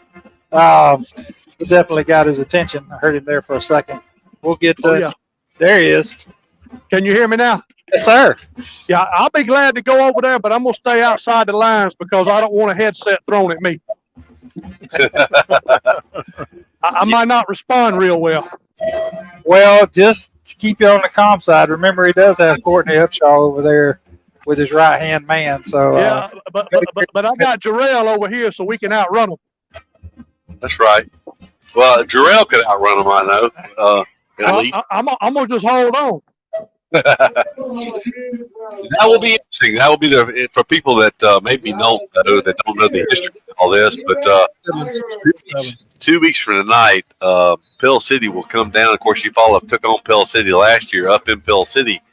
The return trip this year, who could have known that for the first trip back to Eufaula in I guess that would be 27 years, will be Rush Probst as the head coach of Pell City. Of course, you know, he was the head coach of Eufaula from 93 through the 96 seasons, and went on to coach Alma Bryant, Hoover, of course, and then several years in Georgia. But making this return trip to Eufaula as an opposing coach will be Rush Probst. Will be very interesting. They've been playing some tough competition. It'll be a good matchup for our Tigers going up against them, and that will be a fun night here. Either way, it will be an attractive draw. You better get your tickets early for that one because I know of tons of people that have told me from Colquitt County, which is not that far away, over just below Albany, Georgia, that are planning on coming up for that game because, you know, he was over there, kind of the same situation. I think they hope to come over here and hopefully watch our Tigers win a ball game that night. But a lot of people are planning on making a trip here to Tiger Stadium that night. Okay, you kind of answered it for me, but I was going to ask you, the people that were coming from Colquitt County, were they planning on sitting on the Eufaula side or the Pell City side? Yeah, I really don't know where they're going to sit. It's probably advisable for them to sit on the Eufaula side because same situation. It wasn't a pleasant departure or whatever as it been most of the exits he's had in his career. But I'm not sure that you know, that may work good for us. Maybe they could distract them over there or something. So they sit wherever they want to sit. It's fine. Yeah, that is interesting. Yeah, Colquitt County, maybe 2 hours away or less? It's about an hour and 40 minutes. You're right. It's closer. I usually go to Doe Run and do some business over there. It's in Colquitt County, but the school is a little further down. So, that's a national powerhouse. Yeah. Now. So, are they off next week? That I doubt. I doubt they are, but there's some folks that's planning on coming for sure. How about that? Well, it'll be interesting either way. But like you said, Pell City has played some tough competition to this point, and I know they've come close in a couple of games. But tough situation that he took over. Now, that was a tough game last year. Pell City had some talent. It was a shootout last year when Eufaula went to Pell City, and came out on top in that game, but was very impressed with the overall situation there. Nice stadium, nice press box, double-decker press box at Pell City. They've got all the things in place to have a successful program, and sure, given time and opportunity, that situation will turn around. But next week, that game with Pike Road was a defending 5A state champion last year. We took them on there. We're newly into 6A, and it took overtime. Eufaula actually with a lead late in that game. It took a late Pike Road field goal to force overtime, and Pike Road ultimately won that ball game in overtime over the Tigers. Hopefully, Eufaula can go up there and return the favor next week. Keith, here's your question. Someone asked, is Ed Rigby coaching anywhere this year? I understand he's coaching at Luverne. Yep. I understand he's coaching Luverne. I haven't really been keeping up with Luverne. But so what's the date Pell City comes here? Would that be the 29th? Let's see. I've got it here. Just a moment. Pell City in Eufaula will be on the 29th of September. Actually, Colquitt will be traveling down to Tallahassee, Florida, playing out of state at Lincoln. Lincoln, a big school there in Tallahassee. It'll be a big game, but they're undefeated right now. And actually that wasn't his last stop. He actually went to Valdosta. Valdosta. I was trying to think. Valdosta coached and had another TV series on Netflix. And then he actually took the job up around Aniana somewhere at was it a private school? It was a private school. I don't recall the name of it. Yeah, and he was there for a cup of coffee. Didn't coach any games before he took the Bell City job. So it'll be an interesting return, and he's always competitive. But now, whether it's true or not, I don't know. But I heard that he ran the triple option in the first game against Moody. Whether they're still doing that, I don't know. But by the time we get to the 6th game of the year, if they're still running it, it might be a difficult thing to defend. It's hard to believe he's doing anything other than just stepping back and airing it out. He's loves to throw the ball everywhere he's ever been. But anyway, we'll see. Both teams out, coming to the sideline now. Tigers already on the sideline, ready for the second half kickoff. Greenville makes their way to the far side, and it'll be the Tigers to receive the second half kickoff. If you haven't got it in, you better get on and comment under the comments on our Facebook broadcast. Mid-South Bank and be eligible, because if the Tigers receive the second half kickoff, maybe it'll come down to Steele and he'll have another kickoff return for a touchdown. Mid-South Bank will give away $100 cash. In reference to our question, Abe Rigby at Luverne this year started the season 3-0. They defeated Brantley the first week, 28-14. They've had 2 shutouts in back-to-back weeks, 37-0 over Geneva County, 42-0 over Barber County last week. Barber County was coming off their first win in several years, but was shut out at Luverne. 2 interesting things I saw this week. Barber County was actually had a chance. They're playing a region game tonight, and it was a very close point spread according to the webpage that we usually look at. So I don't know the score, but it'll be interesting to see if they can get there first. They have a long region losing streak. And we talked about Hoover, that has been in the top 10 for, 262 weeks or something like that. And they're ranked 10th, and they're underdogs tonight at it was Vestavia or Shades Valley or somebody up there. So we'll see. Looks like it's going to be a short kickoff, maybe a pooch kickoff. Not going to kick it deep here to start the second half. To kick it down, it's actually going to be Steele from the 20-yard line. Steele bringing it to the near side again. He's going to weave up the middle. He's in the open field. Oh, my goodness. They did have a safety man there, but the guy kind of caught up to him as he made his cut and brought him down at the 41-yard line. There for a moment, I thought someone had a chance at the $100. It looked like it was opening up, but just got caught from behind as he made his cut. Tigers quickly out, ball right on their hash mark in front of their bench, ready to go. Anderson in shotgun formation. He'll shift Pugh over to his right side. He has one back Harris in the backfield. Going to be motion from Slaughter. Slaughter gets it on the jet sweep. He stops his momentum entirely, but he is quick as a cat as he started back up at full speed almost and took it forward for a 12-yard gain. I tell you what, Doug, when he stopped in the backfield, I thought the pursuit was going to catch him, but he started back up so fast that he zipped past everyone into Greenville territory. It'll be 1st and 10. Eufaula from the 49-yard line of Greenville.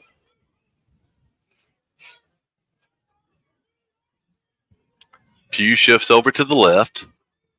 Motion again by Slaughter. This time it'll be Harris off the right side. Harris breaking tackles. He's good broken field running this time by Harris. He's finally driven back, but he's going to get his forward progress is going to go inside the 45. We'll see where they spot it down. They're actually only going to give him the 40. No, they are giving him the 41. Well, we got a difference of opinions here. One guy spotted him at the 44 across the way, then the near side guy spotted him the 41, which is about right. They are going to move it to the 41. So when all's said and done, that's an 8-yard gain for Harris. 2nd down and 2 for Eufaula. Anderson, shotgun formation. Brandon Anderson, the senior quarterback, takes it, looking to throw. He's going to throw it deep. Has a man running down there. It's going to be Mitchell, it looks like, diving, but good coverage that time from Greenville, running stride for stride. A pass falls incomplete into the end zone. 3rd down and 2. Just not able to connect on that tonight. It was regular and a lot last week, but Mitchell and Anderson not really hooked up on the big one. That's about 3 or 4 attempts at it. 3rd down and 3 for the Tigers. Long 2, short 3. So it'll be Harris in the backfield with Anderson. Anderson takes, looking to throw. He's going to be sacked this time. Rare missed block. And Anderson's going to go down, and the Tigers have not punted yet tonight, but apparently a punting situation here after a loss of 10 yards on that sack. Just a missed block, Doug. I mean, it happens. Eufaula not bringing the punt team in. Of course, they do make some substitutions now, finally. I know they didn't want to do it, but you got a punt here leading by 28 early in the 3rd quarter. I'm surprised they ran the ball there because I think they were going to try to throw the ball. I mean, threw the ball. I didn't understand why they didn't run. It was only a four-man front, where it's been being 5, 6, and 7, 8 for Greenville. 1 man back at the 15, waiting Browning Anderson's punt. Anderson, for the first time tonight, he'll boot it away. It's a high, wobbly kick. It's going to come down at the 25. It takes a big Eufaula roll. It's going to roll inside the 15, but finally roll back and die at the 15-yard line. So that's where Greenville will take over. 1st and 10 from the 15 for their first possession here of the second half with 9:37 to go in the 3rd quarter. Eufaula leading by 28, 35-7. It is Lafayette who Barber County is playing tonight on the road at Lafayette, but Lafayette comes into that game 0-3 on the season. So, as you mentioned, Barber County with an opportunity to pick up a region win.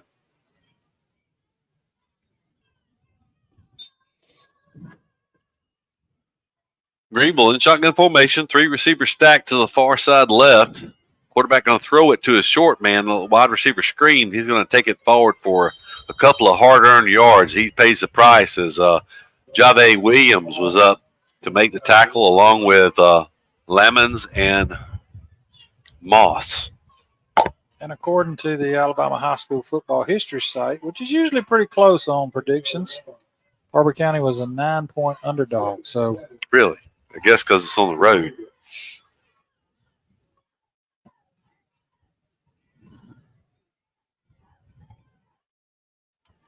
So on 2nd and 8, Greenville looking to throw. Quarterback going to pull it down. Dickerson has been pretty shifty as well. He's going to recover. It's going to be intercepted this time. I believe it's going to be Ben Jackson. Ben Jackson with the interception for Eufaula. He had his hands on one at the end of the first half. This time he holds on to it at the 38-yard line. And surprisingly, the first turnover of the night goes in favor of the Tigers.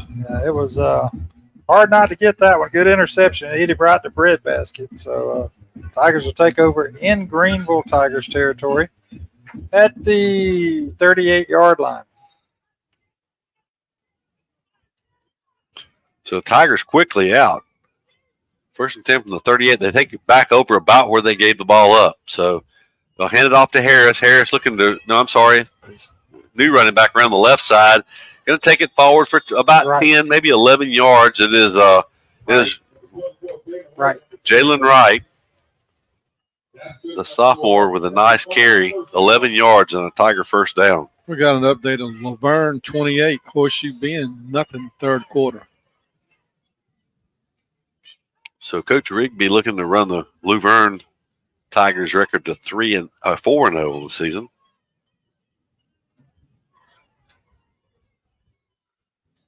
The handoff inside this time. Tough running this time. Only picking up a couple yards down to just shy of the 25-yard line. It was right again. The sophomore running back getting quite a bit of action tonight. You know, in a situation like this with the game in hand, score-wise, good opportunity to get some reps for some of the underclassmen. There's a quick slant.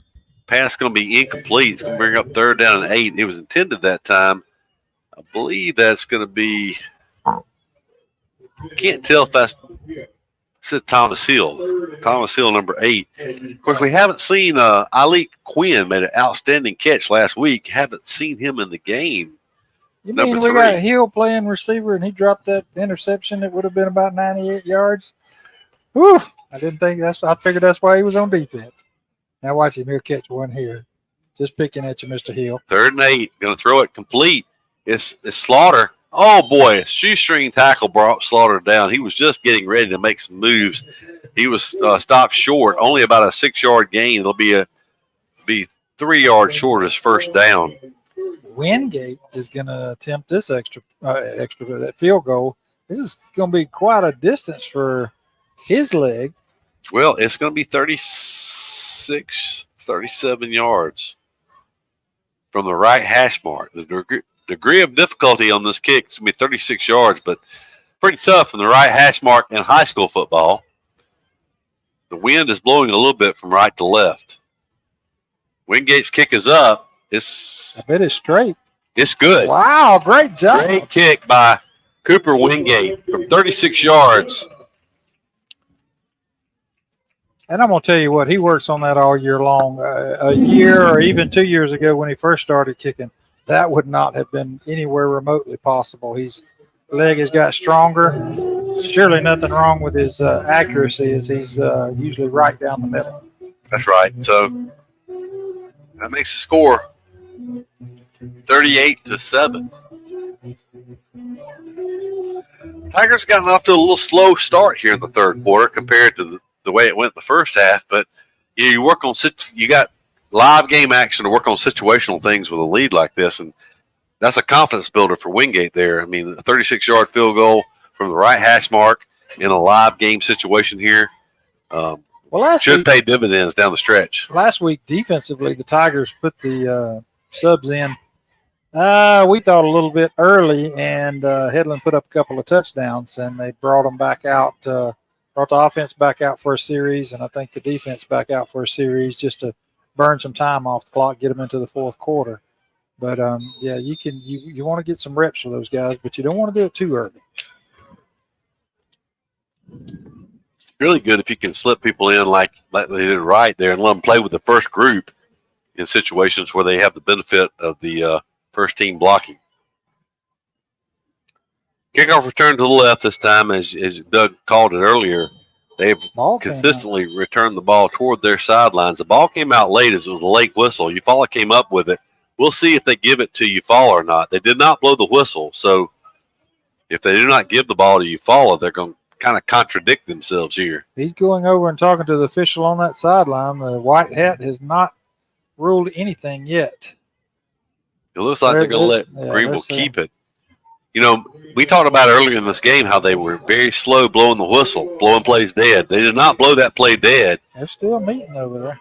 He's coming out now. Oh, they're giving it to Eufaula. They're pointing Eufaula's way. Okay. And it is. Eufaula first down. Okay, so that is consistent with what they did. They did not blow it dead. The ball came out. Eufaula football. That's what it should have been. And no argument from the Greenville coaching staff, so it was right there in front of their bench. So he's actually wanting to talk to them now. Maybe he just realized they gave the ball to Eufaula. He is the only one questioning anything. We didn't see players. We didn't see other coaches or anybody carrying on about that call. So obviously the ball must have come out at some point. Right. He was still fighting for yardage. It was kind of a scrum down there. The ball came out late. It looked to be late. Maybe it did come out late, but it looked late from here. Well, from the very get-go, tonight, a couple of rugby runs for Greenville. They let it go a long time. So obviously he's not down. They've not blown the whistle early tonight. But he says his piece and he goes back to the sideline. Tigers will take over 1st and 10 from the 37-yard line, looks like. New quarterback in the game for Eufaula. McCoy in. He throws it. It's complete to Slaughter, but he loses the balance and falls at the 40. So that's going to be a loss of 2 yards on the completion. But this is good also, getting your quarterback McCoy in, 9th grade quarterback in with the first group, the first line. Give him some experience here. So 3-yard loss on that completion.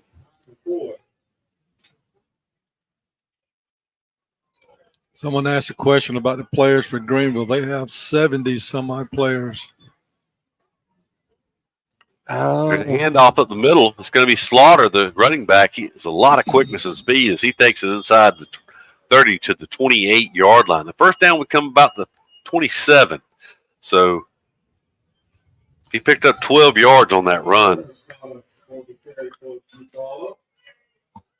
Okay, was it number 0 Slaughter or number 2 Slaughter? It was a Torian, number 2. I think they're doing a heat timeout. With a heat timeout, we'll check some size. Slaughter that just ran the ball is listed at 5'6", 145 pounds. He is a sophomore, but a lot of speed and quickness as his older brother has. You want to go down to John Wayne? Yeah, John Wayne. Could you tell anything about that turnover on the kickoff?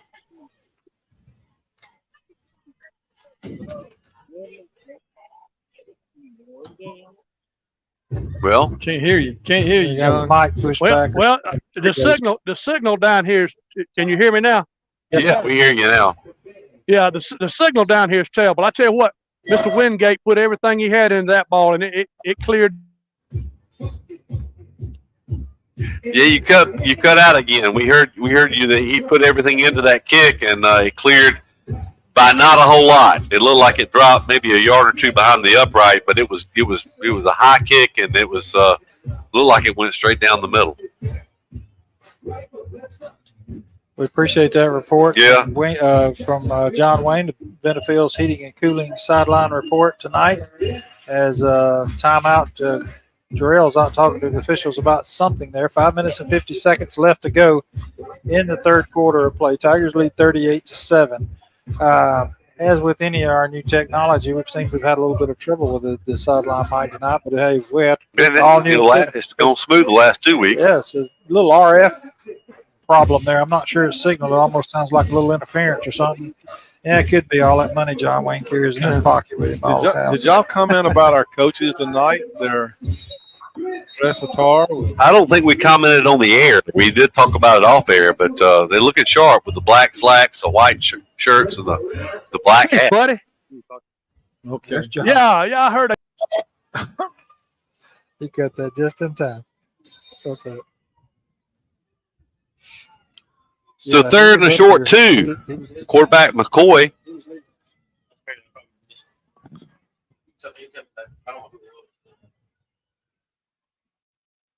Uh-oh.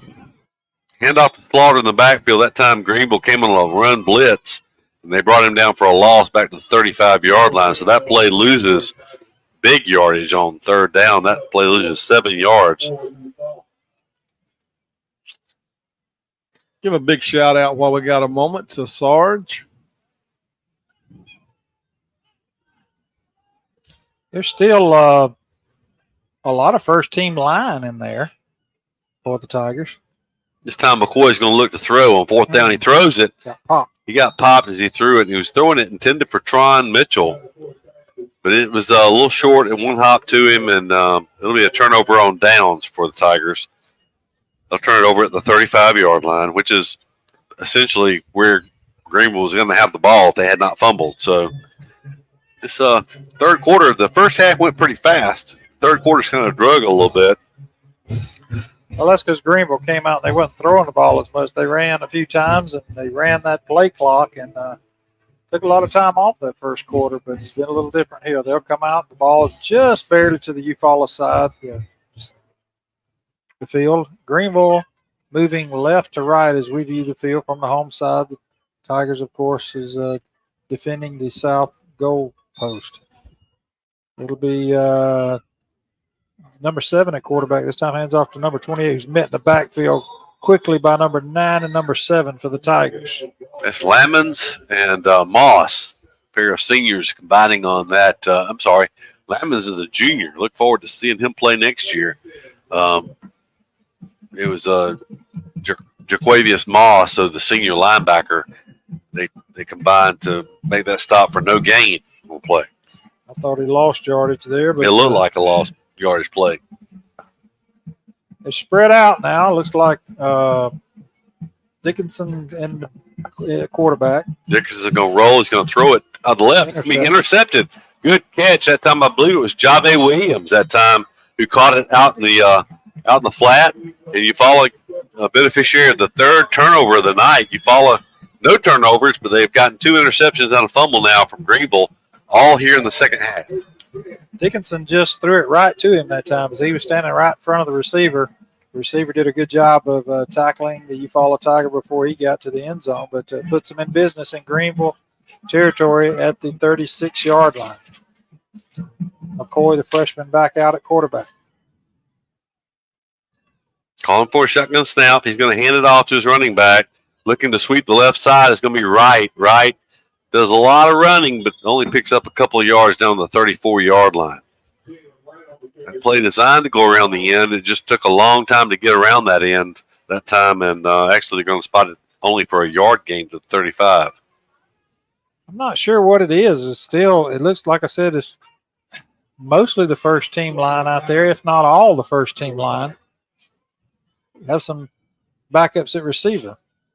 A keeper by McCoy this time, and he was greeted right at the line of scrimmage, driven back. No gain on that play. Doug, it's hard to say. They have made a few substitutions, but still a lot of starters in there. But it's like things have ground to a halt here.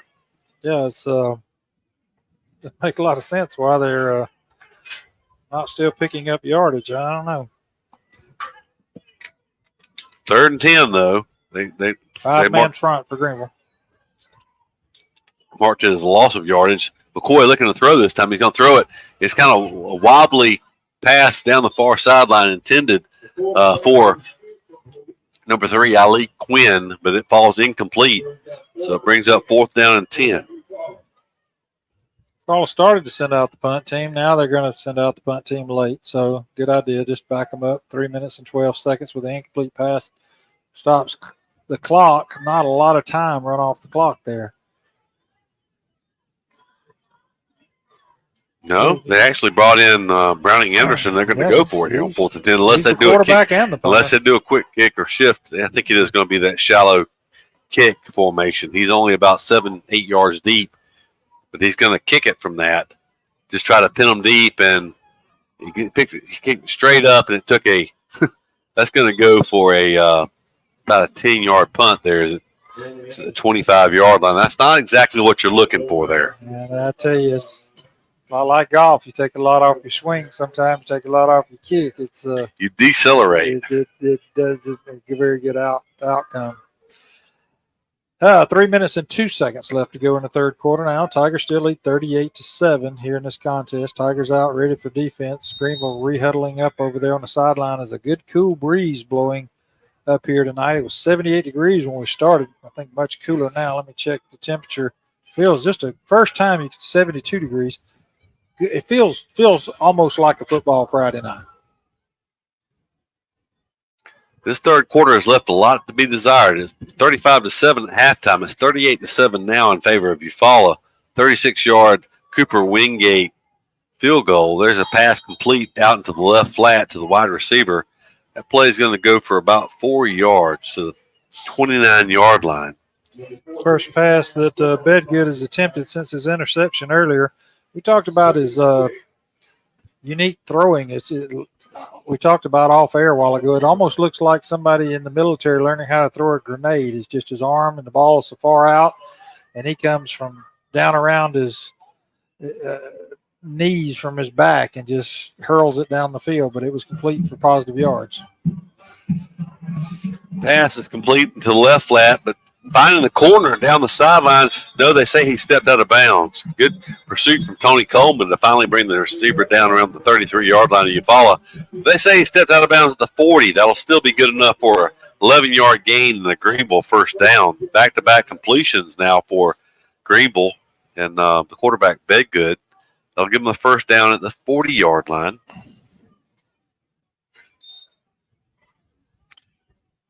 Doug, we still have starters in there, but it just seems like the intensity level since we substituted on offense has been turned way down. It'll be a 1st and 10 for the Greenville Tigers. Ball at the 40-yard line.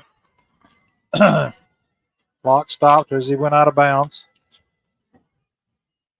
They're going to hand it off this time. The running back looking to sweep the left side. He just bellied way back on that play, but he's going to do a good job of fighting back near the line of scrimmage. He'll only lose a yard on that play. It looked like he might lose a lot more early on, but loss of a yard brings up 2nd and 11.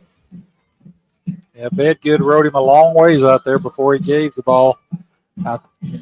Looked like Bedgood would have had good positive yardage if he would have pulled it and kept it, but nevertheless, it's a 1 yard loss, 2nd and 11 for the Greenville Tigers, right in front of their bench on the far sideline.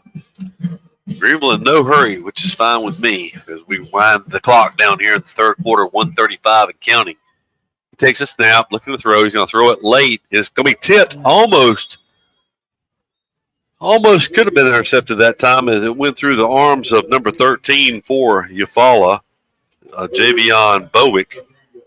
But it'll be 3rd and 11 now after the incomplete pass. See a few folks on defense that's not normally out there playing in the secondary right now for the Tigers.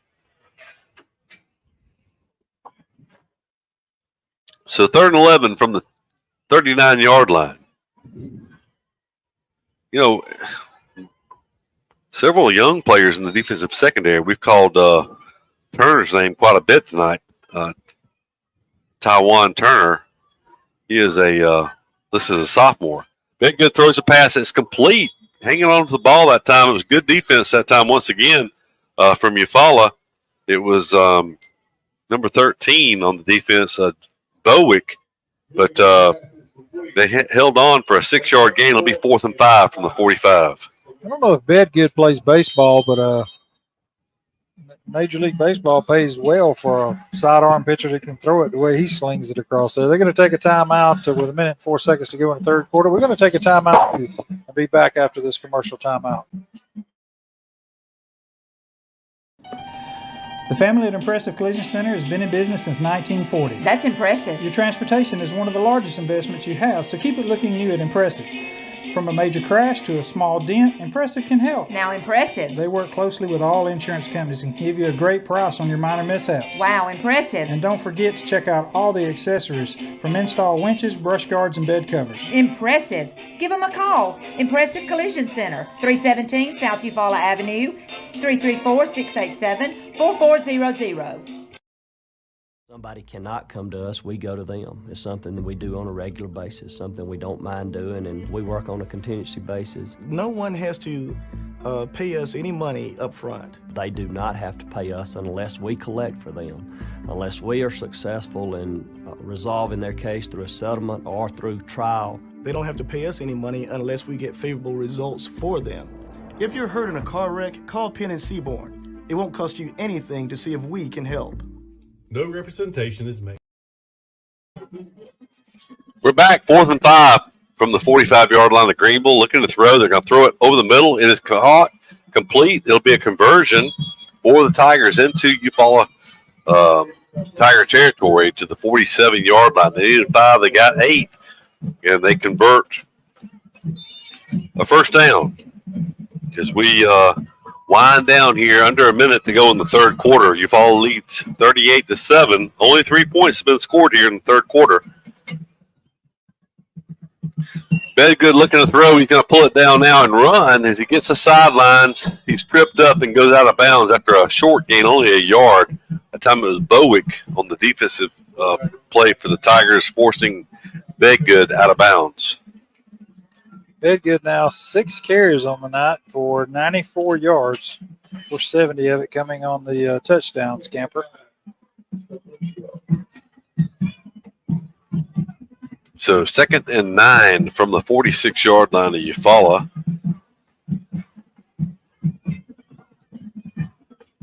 .38 seconds, the clock stopped here to go in the third quarter.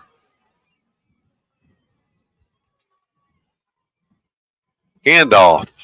Sweeping the left side with some running room inside the 45, down to the 41, maybe the 40 goes Williams, sophomore running back for Greenville. They're going to spot him to the 40, so that's going to be a gain of 6 yards on that play. It brings up third down and short, 3rd and 3. Should be the last play of the third quarter. So I'm not sure Greenville's going to try to run a play here. Well, as much time as they normally take in between plays, they'd have to really hurry to get this playoff. And they will not. That's the end of the third quarter. Eufaula leads this one 38-7. We'll be back with the fourth quarter after this commercial break. At Mid-South Bank, we pride ourselves on being the friendliest and most helpful bank in town. For over 100 years, we've been helping families prosper and helping businesses grow. Mid-South Bank is a local bank with local people making local decisions. We're a community bank who will always be there when you need us. Whatever banking services you need, we're here to help. Visit us today or online at bankmidsouth.com. Equal housing lender, member FDIC.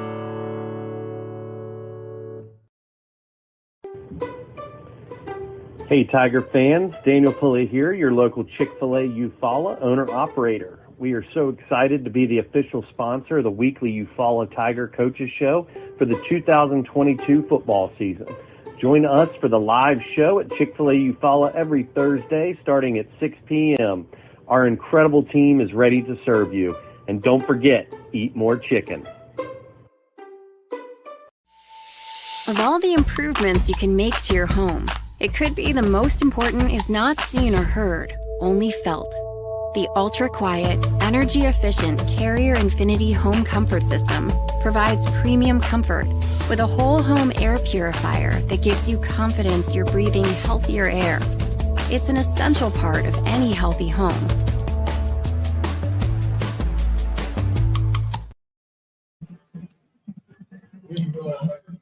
Third down, 3 yards to go from the 40-yard line of Eufaula. Greenville fumbles the snap. Bedgood is quick as a cat. He picks it up. He's rolling to his right. He's going to throw it deep, looking for everything here. And pass is incomplete. Incomplete brings up 4th and 3. As Doug said, he may have been over the line of scrimmage on that one. Wasn't no May there. He was out about the 45-yard line. So he was – actually, no, I'm sorry. I was looking at the wrong marker. I am sorry, Mr. Bedgood.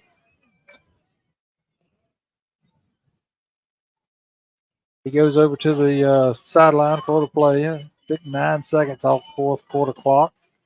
They're going to leave trip receivers over there to the right, trying to catch the Tigers off guard.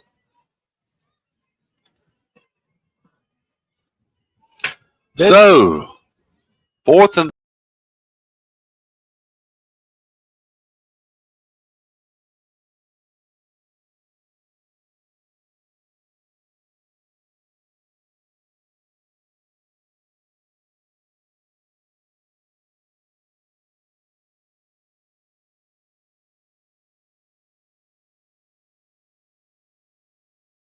Doug is a lot of youth playing for Eufaula.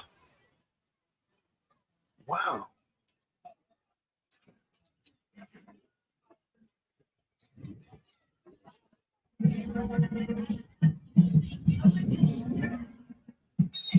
Slaughter and Pugh's going to flip-flop. Parker Simmons coming in for a 5-man.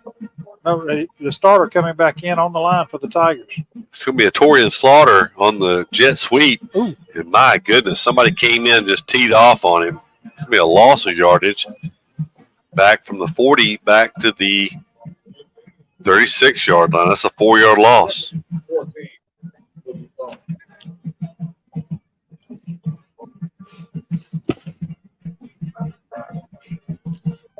I tell you what, this game has really deteriorated as far as the excitement level of both the players and the fans.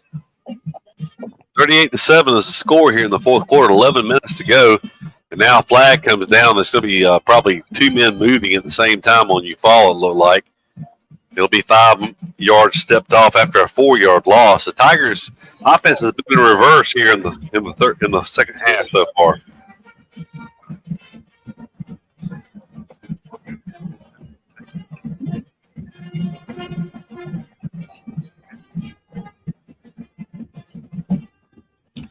So 2nd and 19 now. McCoy takes it. He'll hand it off to Wright. Wright slips through a small hole, picks up short yardage up to the 34-yard line. Give him 3 yards on that play.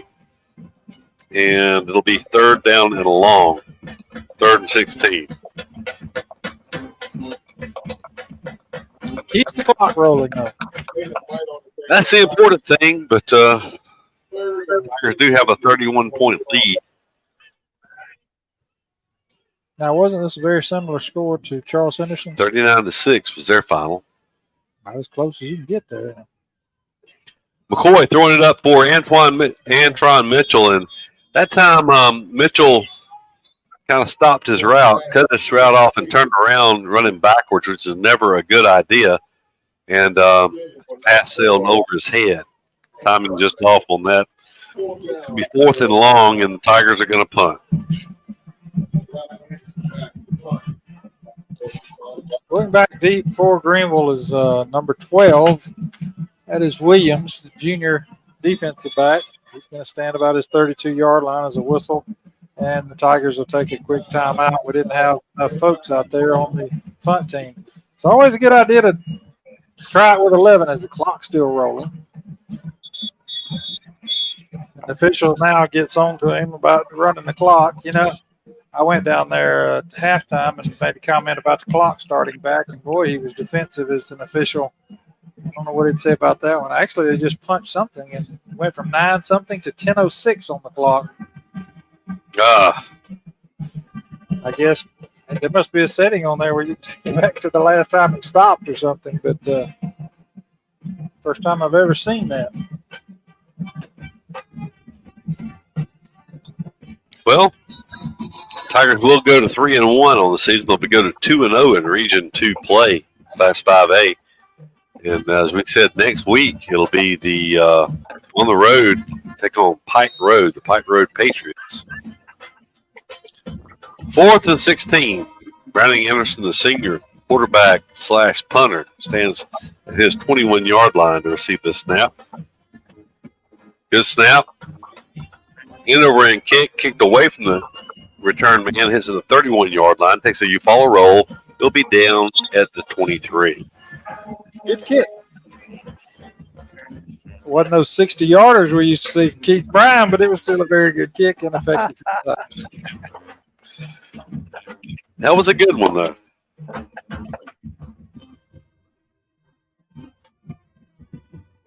Tigers will go out on defense. We'll in just a moment we'll go down to John Wayne. He's going to be right there for the action. It's on the Eufaula sideline hash mark right there in front of where he is. First incomplete pass because we know they're going to come out passing. We'll go down to John Wayne to get an update. Eufaula with already 5 possessions here in the second half. They only had 4 in the first half. They scored on all 4 possessions in the first half. They only have 3 points to show for their possessions here in the second half. There's a pass. Just dropped out in the flats. That will stop the clock. 9:54 to go here in the fourth quarter. There's a lot of people filing out here now. We'll take it down to John Wayne. John Wayne, what's happened to the intensity in this ball game? I don't know, Doug. Just like this weather's been cooling off, it seems like these players have cooled off and just there's no fire on either side of the ball. They're just going through the motions, just trying to get this game over with. But I do want to thank Benefield Heating and Cooling for sponsoring this sideline report this week and being with us for the rest of the year. Appreciate that.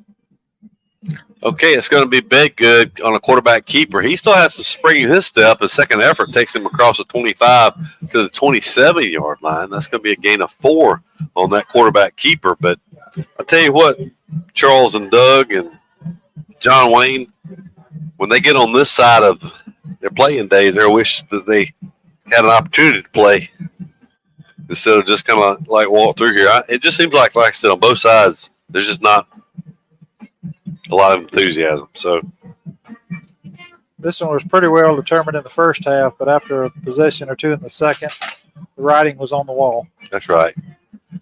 There's a pass that's complete. Good hit. Coming up out of the secondary was Ben Jackson that time. He came from safety and made the hit on number 13 for Key Combs, a junior wide receiver. It was a complete pass. It was a positive play, a gain of 4 yards on that play. But good hit by Jackson, who already has an interception tonight. Brings up a 4th down. They're going to send out the punting unit as Bedgood goes off. Bedgood with 7 carries on the night for 98 yards for Greenville Tigers. He's attempted 16 passes up to this point. Dickinson, we hadn't seen him recently. He attempted 8 when he was in at quarterback.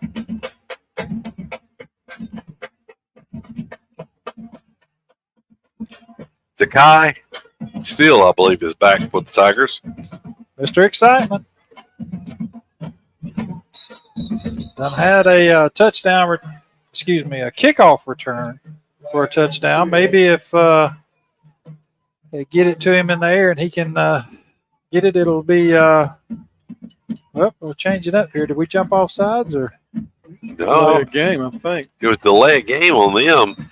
I think they're actually putting in the punt return unit in here. They had the starting defense in there with Steele back deep. Now I'd say that. It just looks like a lot of new jerseys. Defense, yeah. Low snap. Bedgood gets it away. It's a low kick in over in that Steele will take on a hop at the 40-yard line. Coming to his near side, he makes a man miss. He takes it into Greenville Tiger territory. He'll run out of bounds somewhere inside the 45-yard line. We'll see where they mark it. They'll say the 43. So 17-yard return that time from Steele, and Eufaula has it in Greenville territory. I don't know exactly how fast Steele is, but he is from 0 to wide open in about a half a step. He's pretty quick. Yeah, he is. He is very. Going to be a holding penalty. It's way out at the 40-yard line. So now I don't know on special teams. Where does that go from? Does it go from?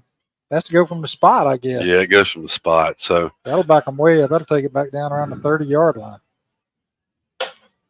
Actually, he's going to put it at the 40. That's where Steele gathered it in at, and I thought that's where the flag was laying. Nevertheless, now it really doesn't matter. As long as the clock gets to rolling, I'm happy. McCoy's going to wants to throw out in his flats, pulls it down, tucks it and runs. Oh, he takes a hard hit. He's going to have about a 2-yard gain after he pulled it down. And probably a wise move as Greenville had good coverage on the outside. Tigers look like they have made some substitutions.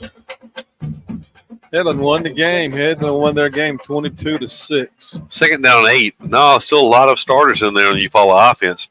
High snap. They're going to hand it off to the running back who someone lost their headgear for Eufaula. Actually, 2 players. Very unusual. 2 players. The running back who carried the ball was Slaughter and one of the linemen. Both lost their helmets on that play.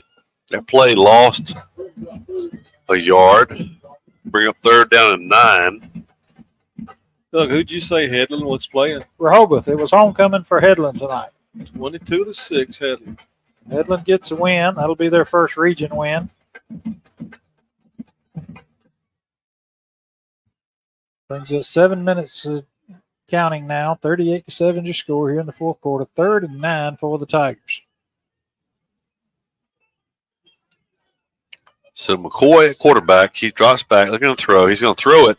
Has a man there. It's going to be caught. It's going to go for a touchdown. It was caught by Slaughter. He didn't see the ball till late. He was looking outside. He turned his head just in time to pick up the football. It's going to go for a 58-yard touchdown throw and catch from McCoy to Slaughter. Or Aurelius Slaughter. Oh, great job by McCoy there. Greenville may be upset about throwing that late, but, I mean, gee whiz, if they're going to put 7, 8 men up in the line, take what they give you. Swinging gate lined up. Eufaula's going to shift over. It'll be Wingate out for the extra point. So the R.W. Wingate and Company extra point forthcoming. There's a snap. The placement by Anderson. The kick by Wingate is up. Wingate is perfect on the night. He has 6 extra points and a field goal. So perfect 7 for 7 tonight for Cooper Wingate. And the Tigers' lead is pushed out to 45-7 with 6:36 to go here in the game. Don't want to jinx Say him, stop the clock because the clock was still running again. Don't want to jinx him, but I don't know if Cooper's missing. I was just thinking that, but I don't want to jinx him. Wasn't about to say anything. I was actually going to wait till we went off air to bring that up. But, if he misses the next one, your taxes are going to be double this year. So. Tigers are actually, I guess they're taking a heat timeout here with 6:36 to go, giving them a little extra time. Let's take a timeout. I tell you what, let's go down to John Wayne and find out about that touchdown pass. John Wayne, you got us? Yes, sir. That was a good opportunity for the freshman to throw the ball. Slaughter had got him behind him, and once he got turned and caught the ball, they wasn't going to catch him. He was going to the end zone, and I'm like you, but I'm not going to jinx him. Well, I can tell you this: if you missed it, you can catch Slaughter's dad on Facebook. We friends on Facebook, and he makes sure to get those highlights in there. So if you missed it, tune in on his dad's Facebook page, and you can check that out. It was a great throw and a great catch, and it ended up on the scoreboard, so we'll take it. That's it. Extra point too. That might be the last one he makes this year. Now he's jinxed, but no, Wingate's good. He's real good. We appreciate the sideline report, Benefield Heating and Cooling sideline report, and we're back up here. We're fixing to say go to a commercial, but they're calling them back out. We appreciate everybody joining us tonight. We're broadcasting from the Brown Heating Air Conditioning broadcast booth high above Tiger Stadium. The Tigers lead 45-7 in a region matchup with Greenville Tigers. And for those of you interested, it was a 39-6 final last week in Troy. So if the score holds, it'll get some attention. Don't think we'll sell out Memorial Stadium in Troy, but it'll sell a few more tickets for that game.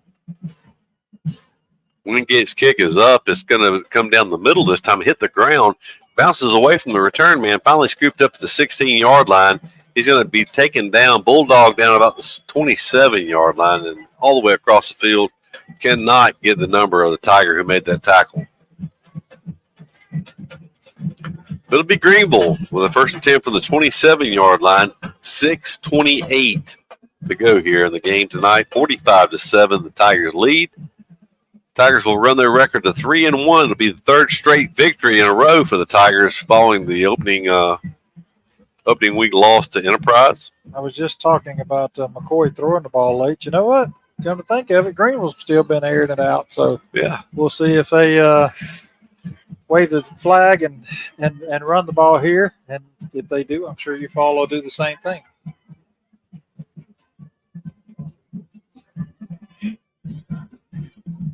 Bedgood is still the quarterback. There'll be four receivers, still the starters in the game for Greenville at this point. Going to look to throw the ball. It's going to be thrown complete.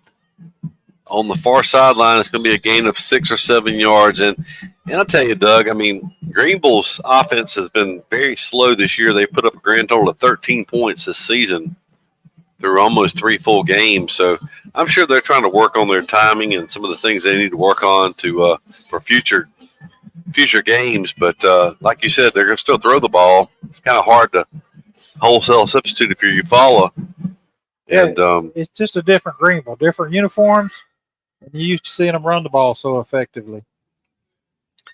On a quarterback keeper, Bedgood looking to turn the corner on the outside down the near sideline. He does somehow weave through and find some running room. He takes it across the 40. Good enough for a first down. He'll take it out of bounds at the 43-yard line. The clock's going to stop as he went out of bounds with 5:49 to go in the game. That's about a 9-yard carry for Bedgood. That's going to put him over 100 yards now. Of course, most of it coming on the 70-yard touchdown scamper, but that's going to put him up at 107 on 8 carries. Final score down in Elba. Well, Elba beat Brantley 48-0.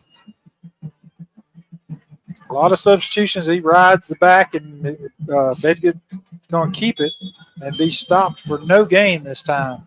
So you kind of hold your breath a little bit with Bedgood in there running against a lot of the backups, but it might have been actually about a half a yard loss there. We'll see where they mark it, and the coach coming out on the field.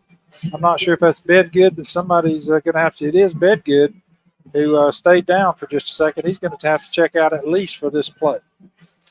But you mentioned Brantley. First of all, Elba is very good this year. They're undefeated. They've got that running back that's one of the top recruits in the state for not this year, but the next year. He's a junior this year, Henderson. And but Brantley already has lost this year. So Brantley, normally traditionally good, they're programmed down a little bit compared to normal this year. 2nd and 10 now from the 43-yard line. Fumbled on the snap. Is picked up by the back, looking to try to sweep outside. not a good idea, as the first player there for Eufaula was Ben Jackson, Jave Williams, as well as 21 for Eufaula, Zion Martin, all in on that tackle for Eufaula. Loss of 6 back to the 37-yard line. More importantly, that keeps the clock moving with 4:28 to go here in the fourth. That was Palmer running the ball that time. About an 8-yard loss. Talked about the young man from Elba. We played golf with the superintendent down there. Was it this spring, last spring, something? Yep. That young man has gotten attention from all over the country already. So they have a very good running back, as well as they usually are loaded at every position. Elba's a very good ball team. There's a shotgun snap. They hand it off to the running back. He is in the wide open field. He is running, looks like, for a touchdown here. Tony Coleman's providing chase, but is not able to catch the running back. That time it was called Darius Williams, who goes in from 63 yards out. That'll give him 8 carries for 102 yards and a touchdown. You kind of felt like it could possibly be coming with the subs in there. You just kind of held your breath every time those guys got the ball. But a 63-yard scamper on the ground for a touchdown for Greenville. Makes the score 45-13 with an extra point pending.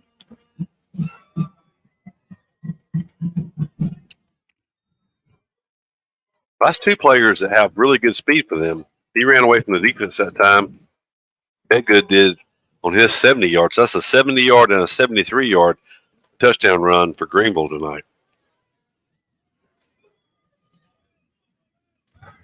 They're going to go for 2. I guess that's what the numbers say when you're down 22. There's the handoff 32. to Williams. He's going to sweep the right side. He's going to no. He looked like he was going to get in for the 2-point conversion. He was stopped just short. I couldn't tell who closed on that. Number, I thought it was 8, but I see 19. I'm not sure. Whoever it was tackled the runner, the official, and everybody else over there in that corner. It looked like he was going to get to that corner ahead of everybody, and all of a sudden the wave came across, the red wave, and just swept him on out of bounds along with the official on that sideline. The official, after he got knocked down, he was not in a position to even make a call. So 32-point lead as Greenville will kick off to the Tigers. You got extra $100 in your pocket you want to give away on the kickoff return? Charles, was that Charles that said yes? I tell you what, I think I can probably call that. I think between me and Mr. Jerry, we'll do a special right here. If you're still tuned in, well, we don't have a way of knowing that, but if you've already registered tonight, then the Tigers could take this back. Of course, maybe it won't be an onside kick. I didn't think about that. But we'll enact it one more time here. So how about we put the Mid-South $100 kickoff return back into play here on this kickoff for the Tigers. And if you've been on there and put Mid-South Bank in the comment, got your name in there, we'll make it happen if the Tigers can return this one for a touchdown.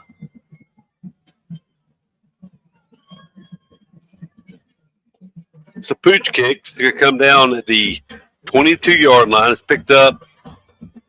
This is number 6 for Eufaula. He is down the sidelines. He is going to be, oh, my goodness. He got to the 43-yard line. If he'd had another yard or two of real estate, he might have taken it all the way. Is that Slaughter? I couldn't tell if it was number 0 or 6. It was 0. It's 0, or really a Slaughter. Charles got a little nervous there. Thought it was not to come up with that $100. It broke down the sideline. Had a little room. 3 minutes and 36 seconds to go in this one. My goodness, it seems like a late ball game. 9:33 local time here. Not as late as we've had them, for sure. And from the 42-yard line of Greenville, McCoy, he's a high snap over McCoy's head. McCoy's going to try to fall on it, but Greenville's going to recover. He just whiffed on that when he tried to fall on it. The ball took a funny bounce, and Greenville recovered at the Tiger 37-yard line. It was actually a new line in there, so I'm sure it was a new center also. And, that happens. just high over the head of McCoy. He didn't really stand a chance on that one. But Greenville in good starting field position in the Eufaula Tiger territory. 37-yard line is where he's waiting to put the ball down. I kind of like tonight how they've tried to work some guys in with a mix of starters and the backups, because when we go wholesale backups, as we saw last week, it didn't work out too well. It didn't work out very well. It didn't work out very well on that play there. So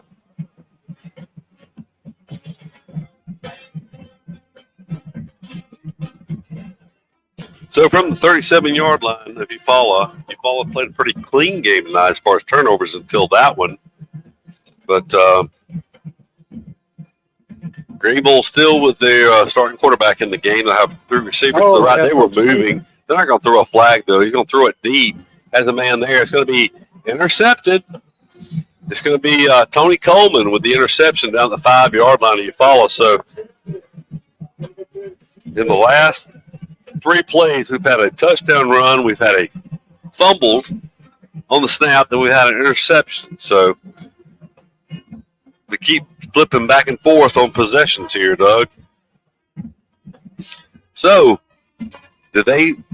I guess they are. They're going to keep that second group in there from the 5-yard line. If the same thing happens on the last play, they'll put points on the board. I can tell you from watching the ones go out there, at least 3 of them are the starting linemen. It's going to be McCoy still back in at quarterback and number 24 in at running back. But we have a few starting linemen back out, probably the center. This is a good snap. Hand off to right, up the middle. The sophomore running back crosses just over the 10 to the 11-yard line. So give him 6 yards on that play. That's Jalen Wright.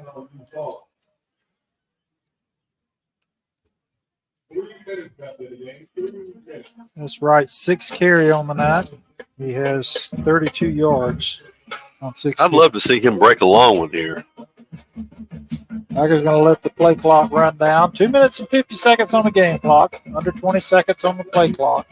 You know, at this point, Coach Jernigan would love just to run this clock out, finish the score the way it is, and not give the ball back to the Greenville Tigers.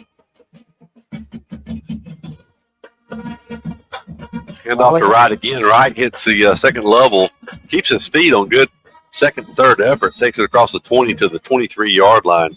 This will be a gain of 12 yards on that play by the sophomore running back. He'll check out of the game. Checking into the game comes Victorian Slaughter.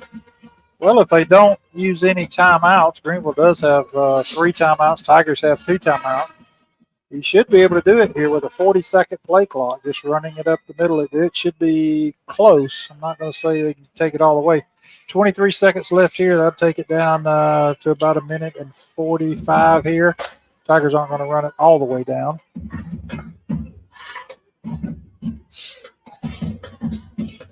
So McCoy takes it. He hands it off to the younger Slaughter brother, and he takes it to the 25-yard line. That's going to be a gain of 2.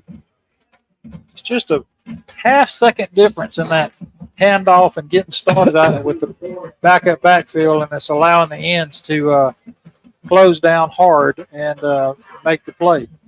Minute and 30 seconds left on the game clock, 24 seconds on the play clock, so they could take this down to about 1 minute. And really, they could run it out, I guess, if they'd run the play clock all the way down. Corey's got him up. He's ready. Calls for the snap. It's 5 on the play clock as he hands it off to a new running back in the game. It's number 33. 33 is going to be Kareem Lamons. He's going to take it to the 30-yard line. That's going to be a gain of 5 on that play. Be 3rd down and long 3. Tigers only have to. They haven't even reset the play clock yet. So yeah, there's just now 41 seconds on the game clock. I guess they're going to. Yeah. Now they said it. I guess they didn't want them to. They didn't have to get a first down anyway, but Tigers are just going to go victory formation. And that'll end it. So the Tigers are out here with a 45-13 victory, a 32-point win. So Tigers will take their act on the road next week, as we said, up to Pike Road, Alabama, take on the Patriots. And we'll have it for you at 6:45 pregame. It'll be a 7 o'clock kickoff from Pike Road. Of course, the Coaches Show, the Chick-fil-A of Eufaula Coaches Show, 6 o'clock Thursday night. Tune in to see what kind of surprise we have up our sleeve. We had guest Kadarian Hill, KD Hill, this past Thursday night. And, of course, George Cochran was also on there talking about the reunion tonight. We've got some interesting invites out. We'll see what becomes of it, who's able to make it. Well, that's all right. I guess we're going to keep it here for a moment, kind of talk about this. I mean, Doug, this is kind of what you expected. I mean, if you looked at what happened up to this point of the season, this is not an unexpected outcome. No, I tell you what, let's go down early to John Wayne. I just saw him talk to Shorty, the little white hat official. We've had him a few times before. And you on a first-name basis with him down there now, John Wayne? No, sir, but I am cordial. He was here last week. He said he'll see you next week. I don't know if he's planning to go up Pike Road or not, but he lives up in Phoenix City. Said he's actually staying in Seal, but a nice gentleman. Appreciate him being cordial back to us. I just want to mention what went on across the way before the game tonight. It was great to see a bunch of teammates and former players, and especially coaches that hadn't seen in many, many years, and thank them for the opportunity that they gave us by them investing in us, making us the men we are today. But I really did enjoy that and hope we can do it again soon. Well, we were talking about that. Of course, for people, I'm not sure how much it was talked about before I got up here tonight, but the Cochran era reunion tonight over at the community center. Game, Coach. And it was a good event, Doug, and hopefully that'll become a regular recurring event. Yeah, a lot of former coaches. I think Coach Jennings was the only one I know of that. Coach Fleming didn't make it either. Oh, well. So John Wayne's done track drill down out there. That's something a lot of folks have been trying to do. Congratulations, Coach. Great game. I'll let you talk to the guy. Hey, Coach, congratulations on a good win, 3-1, and 2-0 in the region play. Yes, sir. Thank you. Appreciate it.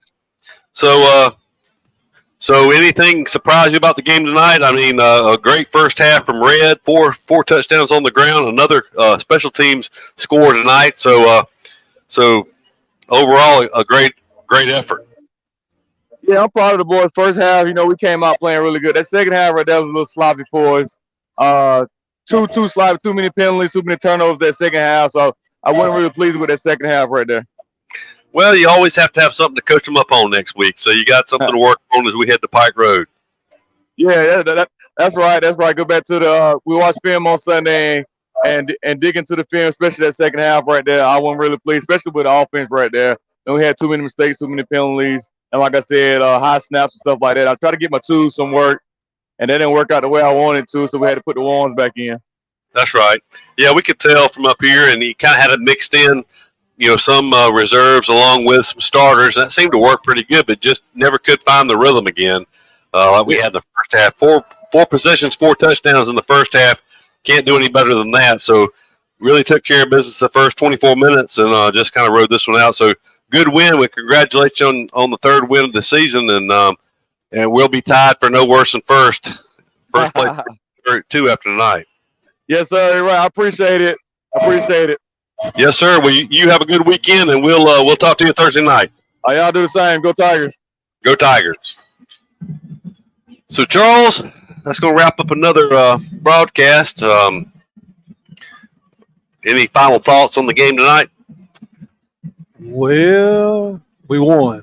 Second half was sloppy, but a win's a win. It's a win's a win. It kind of is. You could tell from Coach Jernigan some of his comments that we did score 10 points in the second half, but it just was kind of anticlimactic ending to otherwise a good game. When the Tigers do put up 45 points and they win by 32, but you give up two long runs to Greenville on their touchdowns. They score 1 in each half, and But some positives. I mean, Red Harris continues to carry the ball well for the Tigers. A third straight game over 100 yards. 4 more touchdowns on the ground tonight. And so anyway, a good game overall. We do want to appreciate and thank Brown Heating and Air for sponsoring our broadcast booth here, and for Benefield Heating and Cooling sponsoring the Sideline Report, a new sponsor tonight, and everyone else who has contributed and made this broadcast possible. We continue to get good feedback from people that are able to, that maybe can't make it out to the game here at Tiger Stadium, but they're able to keep up and track what the Tigers do around the world. Actually, if you have a connection to the internet, you can listen to and or watch the games here from Eufaula or wherever the Tigers are playing. So we appreciate the support from everyone. And another victory for the Tigers is in the books. For John Wayne Robinson, Charles Urban, Doug Applin, I'm Keith Bryan. Wish you a good night and a great weekend. Go Tigers.